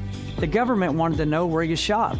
If you bought a Bible or you shopped at a sporting goods store, you're probably on a list. We created Old Glory Bank because America needed a bank that would protect their privacy and security. Exercising your constitutional rights is not a criminal activity, and neither is loving your country. At Old Glory Bank, we stand with you. I'm a J6er. I spent 1,143 days in prison. About a year in prison. We were prosecuted, persecuted. J6ers have been treated like terrorists. And we need your help. Stand in the Gap was founded to stand in the gap for J6ers working to rebuild their lives after being incarcerated. For just $10 or more, you can help these patriots get back on their feet again. Every dollar you give is being matched up to $50,000. Go now to j6support.com and donate today. Now is the moment to put your brand in front of an engaged, loyal audience through Real America's Voice. When you advertise on Real America's Voice, you're not just running an ad, you're partnering with trusted voices like Steve Bannon, Charlie Kirk, and other influential hosts. Backed by millions of monthly listeners. What's happening? Because of the Real Voice, man. I watch it all the time. Real America's Voice rocks. Real America's Voice gives sponsors the chance to put their product front and center, displayed on screen and highlighted by our anchors during exclusive segments and live events. Head to freetrumpknife.com. This means your brand becomes part of the conversation as it happens. Secure your spot before it's too late. Join us today and make your brand part of the news conversation that America's viewers trust. Real America's Voice, where your message is seen, heard, and remembered. At Real America's Voice, we know that you want to be a part of something bigger.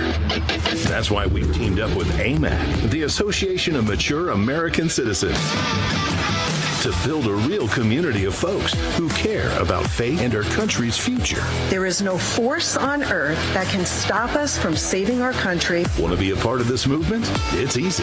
Just scan the QR code on your screen right now. That's right. Grab your phone and scan the QR code to join the AMAC and Real America's Voice family today. By scanning the QR code, you'll unlock exclusive content, connect with like-minded Americans, and be first in line for events that celebrate our shared values. So don't wait. Scan the QR code.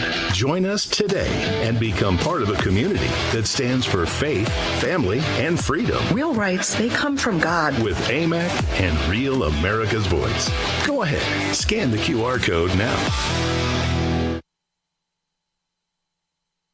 Go ahead and take some time to scan that QR code and join our friends over at AMAC. In the meantime, we are getting you ready for the opening bell at the New York Stock Exchange. Pre-market trading, kind of a mixed bag. As you can see, the Dow is down a little bit.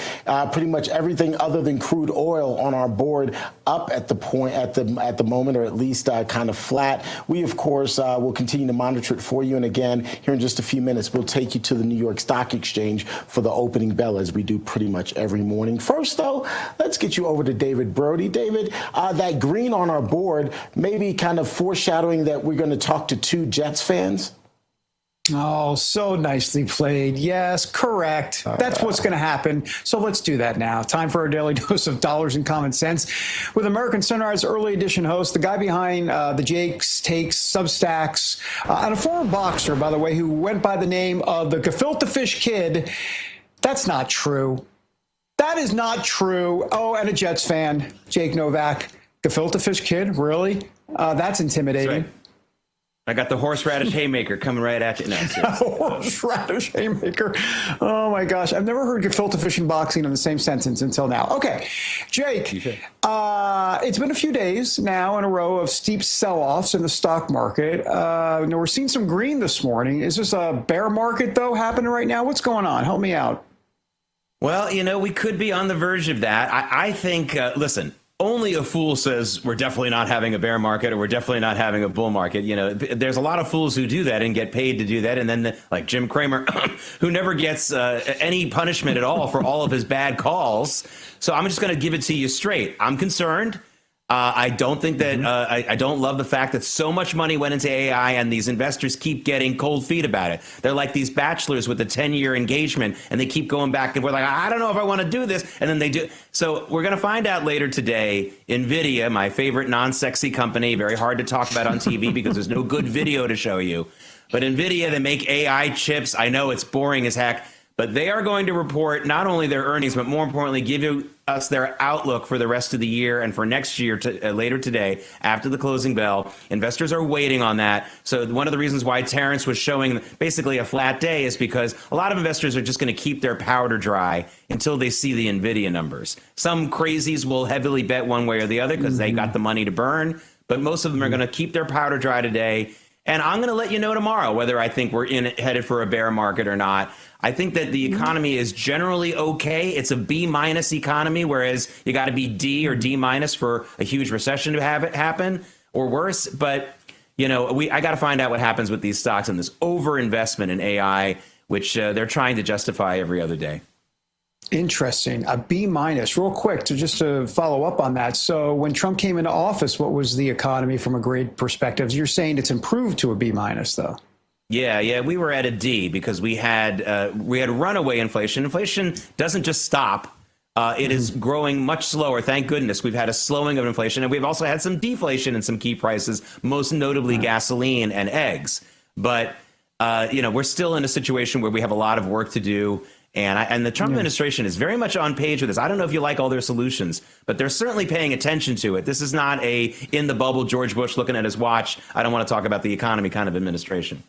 Yeah, good point. All right, let's talk about the price of gefilte fish. No, let's not do that. But you mentioned gefilte fish. Now we're going to talk about Shakira somehow. I have no idea how this is a business segment, but as we all know, Shakira's hips don't lie. I can't believe I said that. But when it comes to economic sentiment surveys, America's lips do lie. That was very nicely played by you. The Christmas season retailers know this, so explain. Very, very wonderfully written, by the way. Yeah, I don't love economic reports, you know that. And my least favorite is the consumer sentiment one. What person is going to whistle past the graveyard and tell the pollster, like, yeah, I'm feeling great. I got money coming out my wazoo. I'm rich. Yes, rich, like Scrooge McDuck or Daffy Duck. That's not what anyone ever says to these pollsters. And so very often they basically downplay what they really think about the economy. What we really need to see is what your hips are doing, what your credit card's doing, what your money's doing. And the big retailers out there are already seeing signs of heavy spending for the Christmas season. They are expecting good numbers. Not everyone's going to reap that reward. We had Target just come out now and say they're not doing so great. But that's because Target's competitors are eating their lunch a little bit. So that's what's going on here. Remember, the consumer sentiment report is a worthless report unless you're just betting on the number with a friend and you do a little side bet. Other than that, it tells you nothing. Yeah, got it. By the way, getting news about Larry Summers resigning. Yeah. So you want to talk about that? Because the whole AI company, I know he goes back to the Clinton administration, but and of course all over Epstein. Go ahead. We got about 20 seconds. If you're looking for a big loser in this whole Epstein Files thing, the biggest loser this week by far is Larry Summers, former Harvard president, former Treasury Secretary under Bill Clinton, currently a university professor at Harvard, which is the highest level of academia you can achieve. These emails that he sent Jeffrey Epstein as late as 2019, 6 years after his first conviction, just before his biggest last conviction, filled with disgusting not innuendo, just details of his affair, an affair he was having outside of his marriage with a Chinese economist, asking for advice, saying that Epstein is his wingman. I'm convinced that a lot of Epstein's business had to do with a lot of rich, powerful people who didn't know how to talk to girls. And so they got involved with Epstein. Summers has had to resign from the board of OpenAI, and he may be out at Harvard too, by the way. All right, got to run. You're the best. Appreciate you as always. Time now for the stock market opening bell, sponsored by AMAC. The Association of Mature American Citizens is the conservative voice for Americans 50 and older. AMAC is fighting for the values that you hold dear. Join today. Together, we can write the course of America. Shout out to the gefilte fish kid, like that. We're getting ready for the opening bell at the New York Stock Exchange. Right on cue. There it is, ladies and gentlemen. The markets are now officially open. So let's take a quick look and see how things are looking right now. All right, here's your board. The Dow is up. Actually, the Dow is in the red right now. The S&P 500 is up, as is the NASDAQ. You just saw the NASDAQ just turn. The rest of the board kind of a mixed bag, and it very likely will be a mixed bag of trading today. We, of course, will continue to monitor it for you throughout the day here on Real America's Voice. In the meantime, it is the one time of year that the Birch Gold Group gives away free gold with every qualifying purchase. That's right. For Black Friday, when you convert an existing IRA or a 401k into a tax-sheltered IRA in gold, the Birch Gold Group will send you free gold to your home for every $20,000 you purchase. Look, gold started this year off around $2,600 an ounce, and by October, it skyrocketed to over $4,000 an ounce. Why, you ask? Well, you can blame global uncertainty. 2025 has been defined by trade wars, and central banks have been pulling away from the U.S. dollar as the gold standard and global reserve currency. Military tension also continues to build. Gold tends to thrive in times of uncertainty like what we're dealing with. If you're looking to diversify your savings, the Birch Gold Group can help you out. Plus, now through November 30th, get free gold with a qualifying purchase. All you have to do is text the word America to the number 989898 and claim your eligibility, and you can get a free information kit on gold. Your opportunity for free gold, however, ends on November 30th, so don't wait. Instead, text the word America to the number 989898 for full details today.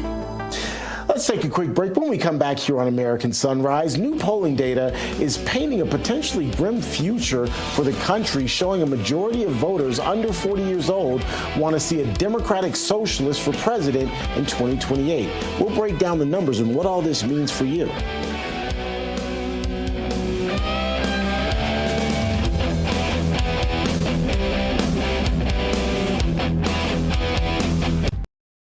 Welcome to Real America's Voice, Real Minute. Your quick look at the powerful stories of faith and freedom, inspiring audiences across the nation. Angel Studios presents. I'm Bo Davidson with your Real America's Voice, Real Minute. What if the Bible were illegal? It's not that unfathomable. The new Angel Studios film, Disciples in the Moonlight, presents this near-future scenario. Take a look. We have purified this country from the hateful words of the Holy Bible and replaced them with an inclusive, welcoming text that reflects our current values and beliefs. You see what's happening out there? They are chasing down every hint of the original Bible. So what would real faith look like in a world where the Bible is banned? True courage is born when ordinary believers become underground disciples. We have seen our current world and society attack religion, specifically Christianity, in new and concerted ways. We even saw a true believer in witness, Charlie Kirk, be murdered for his beliefs. So when it comes to religious freedom, censorship, the law, and conscience, a film like this is not fantasy, but a cautionary mirror. These people are starving for the real word of God. Don't go! I can't walk away! You're walking away from us! You have no idea what you're up against. I do. I believe in you. I believe in this mission. But what if you don't come back? We do this tonight for the Word of God. The villains in this movie are not cartoonish, but rather insidious and real, as the moral dilemmas presented are quite true to today. It makes us think and reflect upon faith in our society as a whole, and perhaps the muster of our own personal.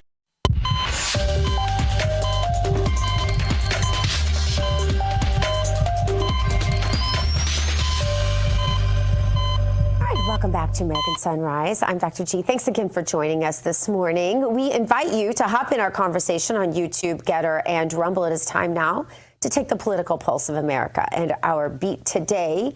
A new survey painting a striking picture of where America's youngest voters want the country to head in 2028. A majority of voters found that those under 40 say they want a Democrat socialist in the White House next election, a dramatic generational shift that researchers say reflects years of influence from parents, teachers, social media, and even churches. The national poll conducted by Rasmussen Reports and the Heartland Institute finds that 51% of voters aged 18 to 39 favor electing a Democrat socialist president, with support strongest among the youngest adults. Now, this poll comes on the heels of the election of Zohran Mamdani, of course, in the city of New York, a Democrat socialist who enjoyed strong support from young voters there in the Big Apple. Joining us now with reaction, the host of Last Call with Mike Crispi here on RAV. Mike Crispi, good morning. Good morning. Mike, your reaction to this, I want to push back just a little bit at this. I'm not going to deny the indoctrination, of all of the places that we named and cited. But I want to say we are talking to a generation of people involving Gen Z who will, in all statistical likelihood at this point, because of the debt we have accumulated in this country, never own their own home, never have a job that puts them ahead of where their parents were, and never see the fulfillment of the American dream the way that we have. I think they have something to be ticked about. I don't think Democrat socialism is the answer to that, or communism, as I like to call it. But I do think that they have a legit beef, don't they? They absolutely do, and it's very well put.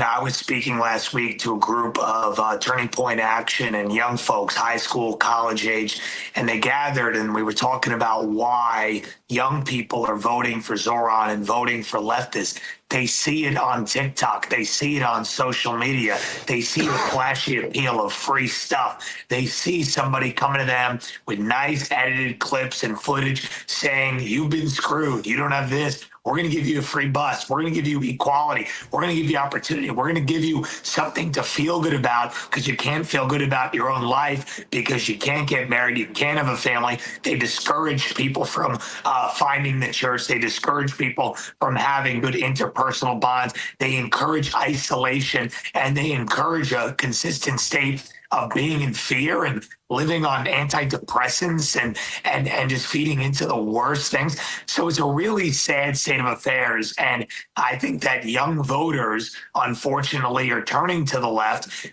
Trump got them back, especially young men, but now it's going to be on us in the next couple of years to get the young women to go along, to come back into this coalition. We're doing good with young men. We need to be able to get the young women back in the tent too. I think that starts with empowering our young men, teaching them how to be God-fearing, bold, courageous young adults. That'll then help get the women to come back to us. Because I'm telling you guys, that is a big problem right now amongst young voters, is the young women are breaking for Democrats massively. We need to do a better job at that. That's such a great point, Mike. And these poll numbers just scare the bejesus out of all of us, by the way. I mean, we better be prepared for that. Let me move on to this redistricting stuff. So this federal court, as you know, has just blocked Texas from using that newly drawn congressional map in next year's midterm. The decision could have obviously a major impact on the elections in 2026. So Texas officials are going to appeal it to the Supreme Court. I'm assuming the Supreme Court eventually will take this up. I think they're going to have to. But, once again, this whole math of the redistricting stuff, I mean, this is getting a little bit complicated. Indiana's rebuffing President Trump. I mean, the last thing the Republicans need right now in a close house is for any of this to go south quickly.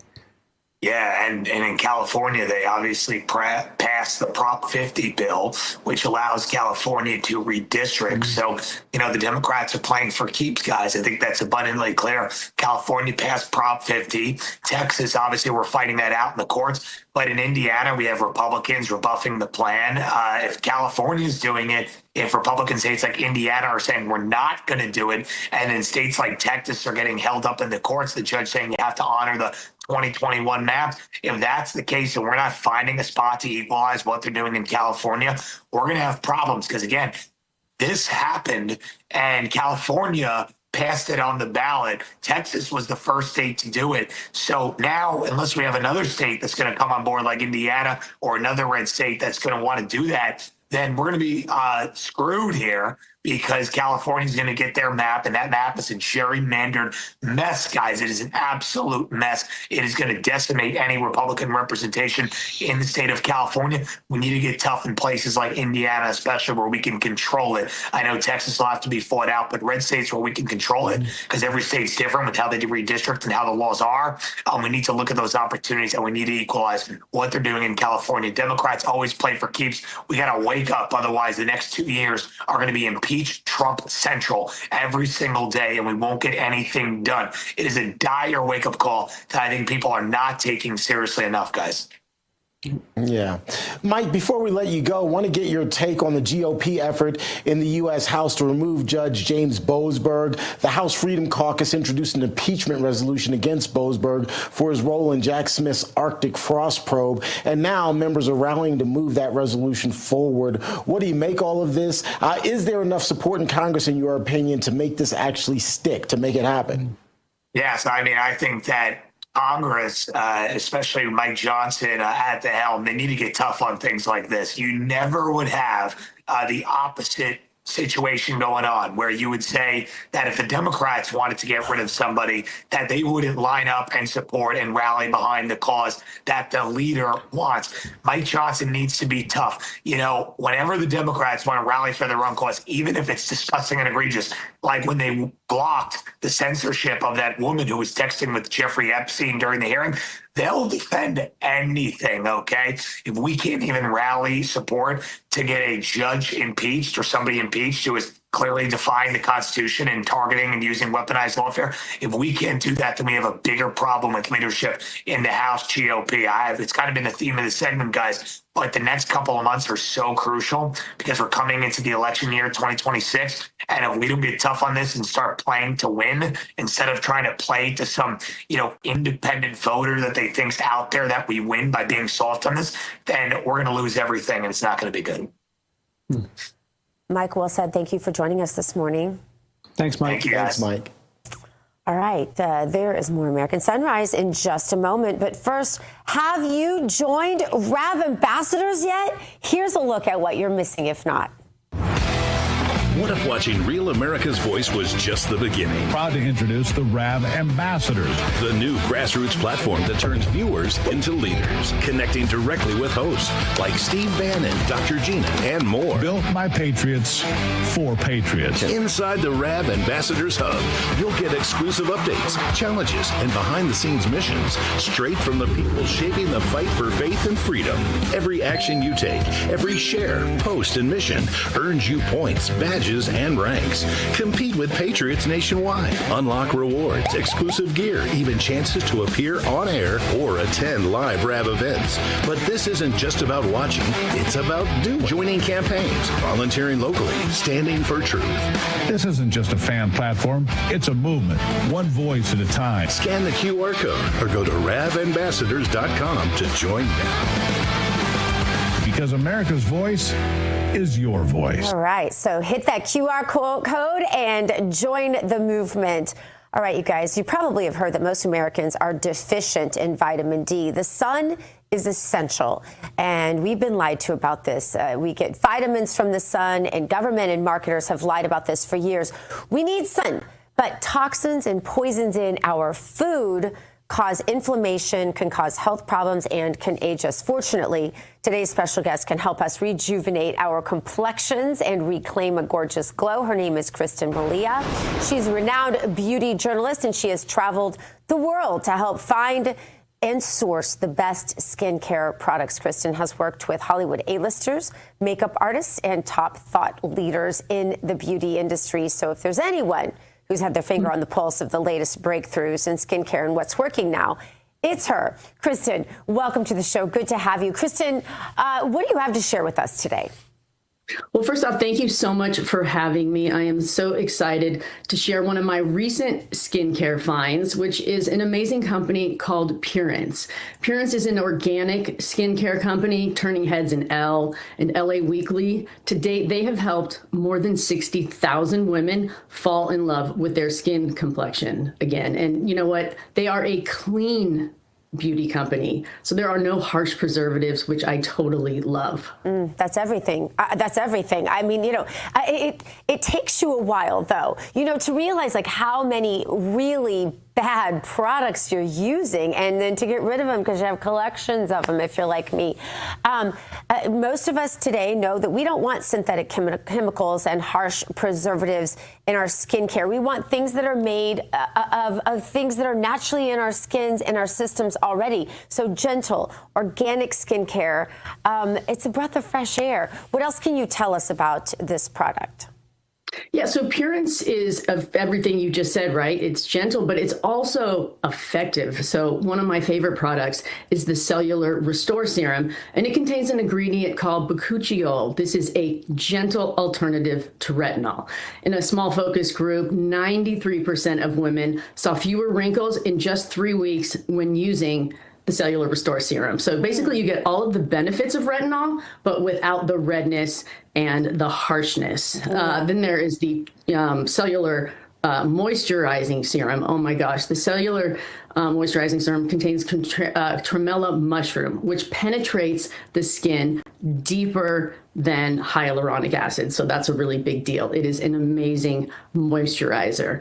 Then there's the organic Lift and Glow Eye Cream. Okay, if you have dark circles under the eyes, we all kind of get those, and you want to reduce the appearance, you're going to love Lift and Glow. It also helps restore a radiant complexion. And last but not least, one of my all-time faves is the Even Glow. It contains Kakadu plum, which has 100 times more concentrated vitamin C than oranges. So it is amazing when it comes to reducing the appearance of dark spots. All right, and I understand that the company has a special offer just for our viewers today. Tell us. Absolutely. So today you can get 35% off all Purance products. All you have to do is go to Purance.com, put the code SUNRISE when you check out, put that in, you'll get 35% off, again, all of the products, and you'll also get their industry-leading money-back guarantee that lasts for 365 days. So you've got nothing to lose. Kristen, thanks so much for joining us today. All right, and for our viewers, remember, head over to Purance.com, enter coupon code SUNRISE at the checkout. That's PUREANCE.com, and coupon code SUNRISE. That'll save you 35%. You guys, that's a big savings on your order today. Thanks so much, Kristen. All right, coming up, liberal comedian Bill Maher reveals why he's really giving up on stand-up comedy. That's next when American Sunrise continues. Stay with us.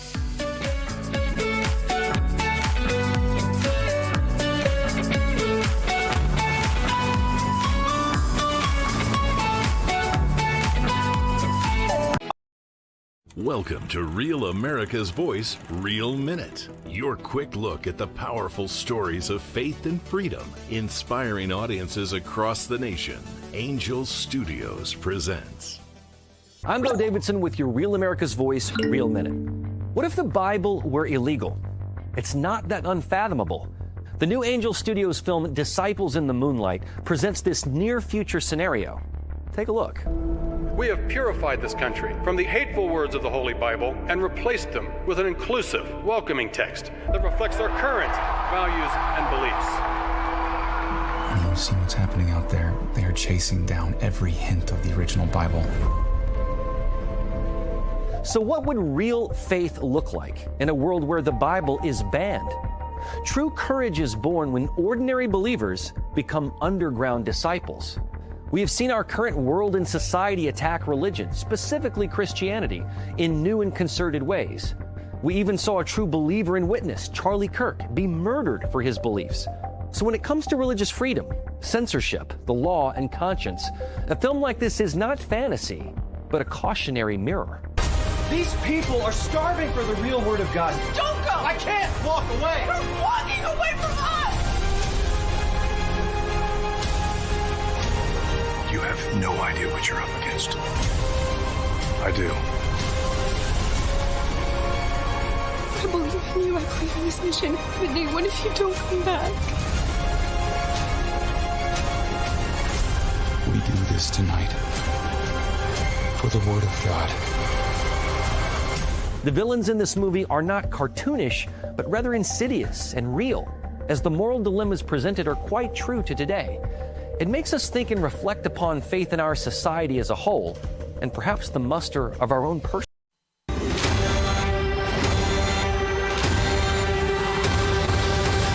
Let's spill some tea.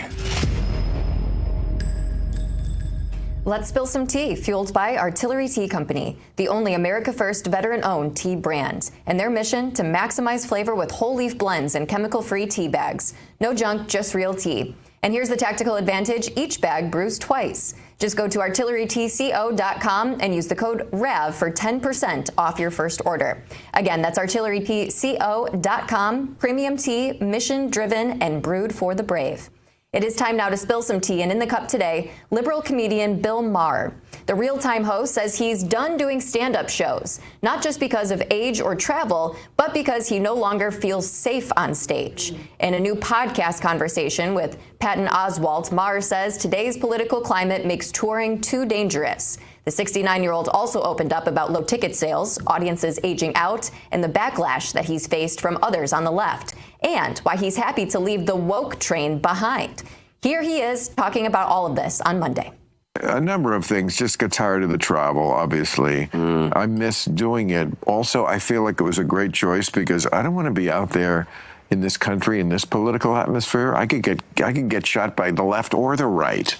Yeah, well, at this point, it's a good time to not be out there. For more, let's bring in David Brody, Dr. Gina, and Terrence Bates. Dr. Gina, I must say, I have been tuning into Bill Maher more lately because he just recently interviewed Youngblood, my favorite rock star of all time, but he's making some perfect sense here. Yeah, he really is. And for any of us who have been on book tours lately or speaking engagements, the security is just next level. It's changed everything. You can't just be on stage and then go down and talk to the audience like you used to, or go down and sign books or hats or whatever like you used to be able to. You can't do that stuff anymore. It's a wall of security, and I think it's sad because my favorite thing about what I do is interacting with my audience, and so it really makes me sad. So I feel for what he's saying. I don't deny it. You don't feel as safe anymore, David. Well, look, he was correct except for 3 words when he said "or the right" in terms of getting shot and killed. You know, I mean, come on, or the right. I mean, if anything, the right has embraced him more. So it's the left that's ticked off at him. And so, and by the way, let's just go down the history of far left violence in the country. So you put the two together, and he should be concerned about the left, T-Bates, not the right. Yeah, I'm going to veer to the right a little bit on his comments. I think in principle, yes, he's right. The environment across the country right now is much more of a toxic environment. I'm not so sure that's the only or the leading factor that led him to say, I'm not going to tour anymore. I suspect the fact that ticket sales are down pretty significantly and that he's just not that funny anymore on stage probably helped to inspire or to motivate that decision. And again, that's not to negate his point about the current environment in this country. There is something to be said for that, but I'm just not so sure that's the overriding reason for his decision making. I watched the whole interview real quick, and the main reason is because he's 70, he's 69, he's 70, he's basically 70 years old, and he says, look, times have moved on. You know, these are younger comedians that selling out in arenas, and I'm 70 years old, and I'm becoming more irrelevant. He's happy with his HBO show, and that's that. Yeah, I happen to like him more than I ever have, so I don't know. Maybe I'm just not a very good gauge. I'd have to agree with you, Gina. All right, still to come on American Sunrise, a touching moment you don't want to miss. A phone call between 2 best friends of over a decade. Wow, that's going viral for all the right reasons. The Sunny Side Up is next when American Sunrise continues. Don't miss it.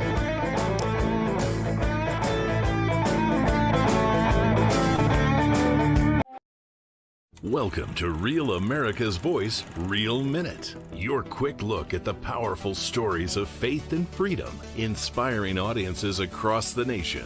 Angel Studios presents. I'm Bo Davidson with your Real America's Voice, Real Minute. What if the Bible were illegal? It's not that unfathomable. The new Angel Studios film, Disciples in the Moonlight, presents this near-future scenario. Take a look. We have purified this country from the hateful words of the Holy Bible and replaced them with an inclusive, welcoming text that reflects our current values and beliefs. Honey, you see what's happening out there? They are chasing down every hint of the original Bible. So what would real faith look like in a world where the Bible is banned? True courage is born when ordinary believers become underground disciples. We have seen our current world and society attack religion, specifically Christianity, in new and concerted ways. We even saw a true believer and witness, Charlie Kirk, be murdered for his beliefs. So when it comes to religious freedom, censorship, the law, and conscience, a film like this is not fantasy, but a cautionary mirror. These people are starving for the real word of God. Don't go! I can't walk away! You're walking away from us! You have no idea what you're up against. I do. I believe in you. I believe in this mission. But Nate, what if you don't come back? We do this tonight for the Word of God. The villains in this movie are not cartoonish, but rather insidious and real, as the moral dilemmas presented are quite true to today. It makes us think and reflect upon faith in our society as a whole, and perhaps the muster of our own personal.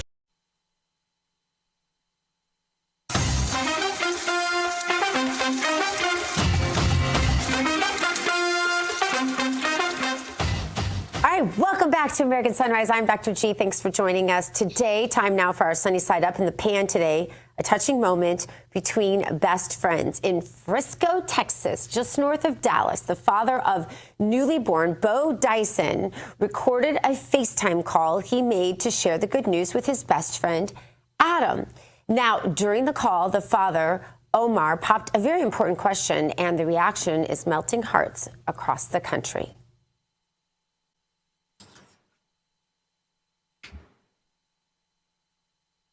I was calling to tell you something with this. You see this? Pacifier? Nah, bro.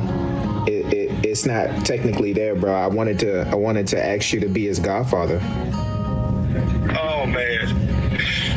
Oh, bro, you got sorry. Of course, bro. Oh. Yeah, man. I couldn't think of anybody better, bro. Absolutely. You can cry right with somebody right now. Yeah, bro. I will do. Yeah, man. Listen, you deserve it, bro. You my guy. You do, Adam. I love you, bro. I love you too. I'm sure I told you guys it's allergy season here in Palm Beach. What a beautiful moment. Are you godfather to anybody, either of you? I am. No. My goddaughter Jordan, my college friend Mark asked me similar, and we were young. Like this, I wasn't even married. I was probably 25, and Mark had Jordan, and he called and said, you know, hey, I want you to be her goddaughter, and I was like, bruh. I'm still struggling to pay bills. I'm not ready to be anybody's godfather. And he said, I trust, and it does move me still to this day. He said, I trust you. I trust you more than anybody else. And I know if push came to shove, you would take care of her. And now 26, Jordan is 26 now. Yeah. 26 years later, you know, she is still a blessing. I probably should have done a much better job and had a closer relationship, but I still hold her dear. Yeah. Yeah. Well, and take care of that person in a godly Christian environment and home. I mean, that's kind of what that's about. At least that's my understanding, Dr. G. I mean, that's kind of that's a big part of it, obviously. So I love it. Now, that's a FaceTime call, by the way. That's an awesome FaceTime. I normally get FaceTimes call saying, which crackers should we get these crackers? But anyhow. Well, my first godmother left with my dad, so that's not the best story ever about godmothers. But then I replaced her with Peggy Jo, and Peggy Jo is still my godmother to this day, and I love her very much. You guys, War Room is coming up next. Hug your children. It is. Love God. Go boldly now. Live the truth. We'll see you tomorrow. See you, everybody.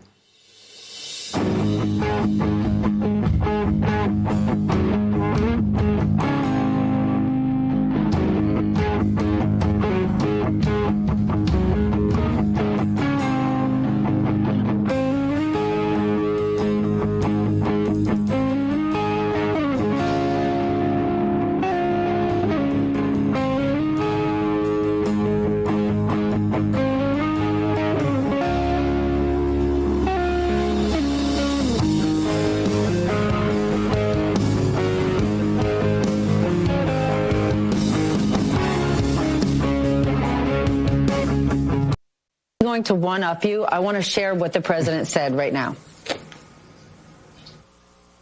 You've agreed to invest $600 billion into the United States. And because he's my friend, he might make it $1 trillion, but I'm going to have to work on him. So Saudi is going to be investing at least $600 billion. And that means investments in plants, in companies, money on Wall Street. And what it really means for everybody that really counts is jobs, a lot of jobs. We have a lot of jobs. Let's level set. Annual foreign investment in total in the United States has never exceeded $500 billion. When the president talks like this, it's as though I'm watching Austin Powers and Dr. Evil with $1 million. Like, this is straight up nonsense. And he's saying it from our Oval Office. And I'll talk about Saudi Arabia in the region. There's a long history of Saudi Arabia promising to sort of solve problems, that they, after 9/11, they were going to, bring the Taliban to heel and end all that. 20 years later, U.S. Troops leave and are humiliated. And they have a long history of sort of not delivering. They went into Yemen. They were going to defeat the Houthis several years ago. That was a mess as well. And so today, bin Salman was very clear. He did not agree to the Abraham Accords. They're not ready for that. He raised a Palestinian state. That's his right. There will be no Saudi troops. The big issue now is what will be this stabilization force that will go in and disarm Hamas. If that doesn't happen soon, this ceasefire, which President Trump deserves credit for, could unravel. So I don't see the Saudis sort of delivering, large amounts of reconstruction funds or ground troops or pushing other Arab countries to provide those ground troops.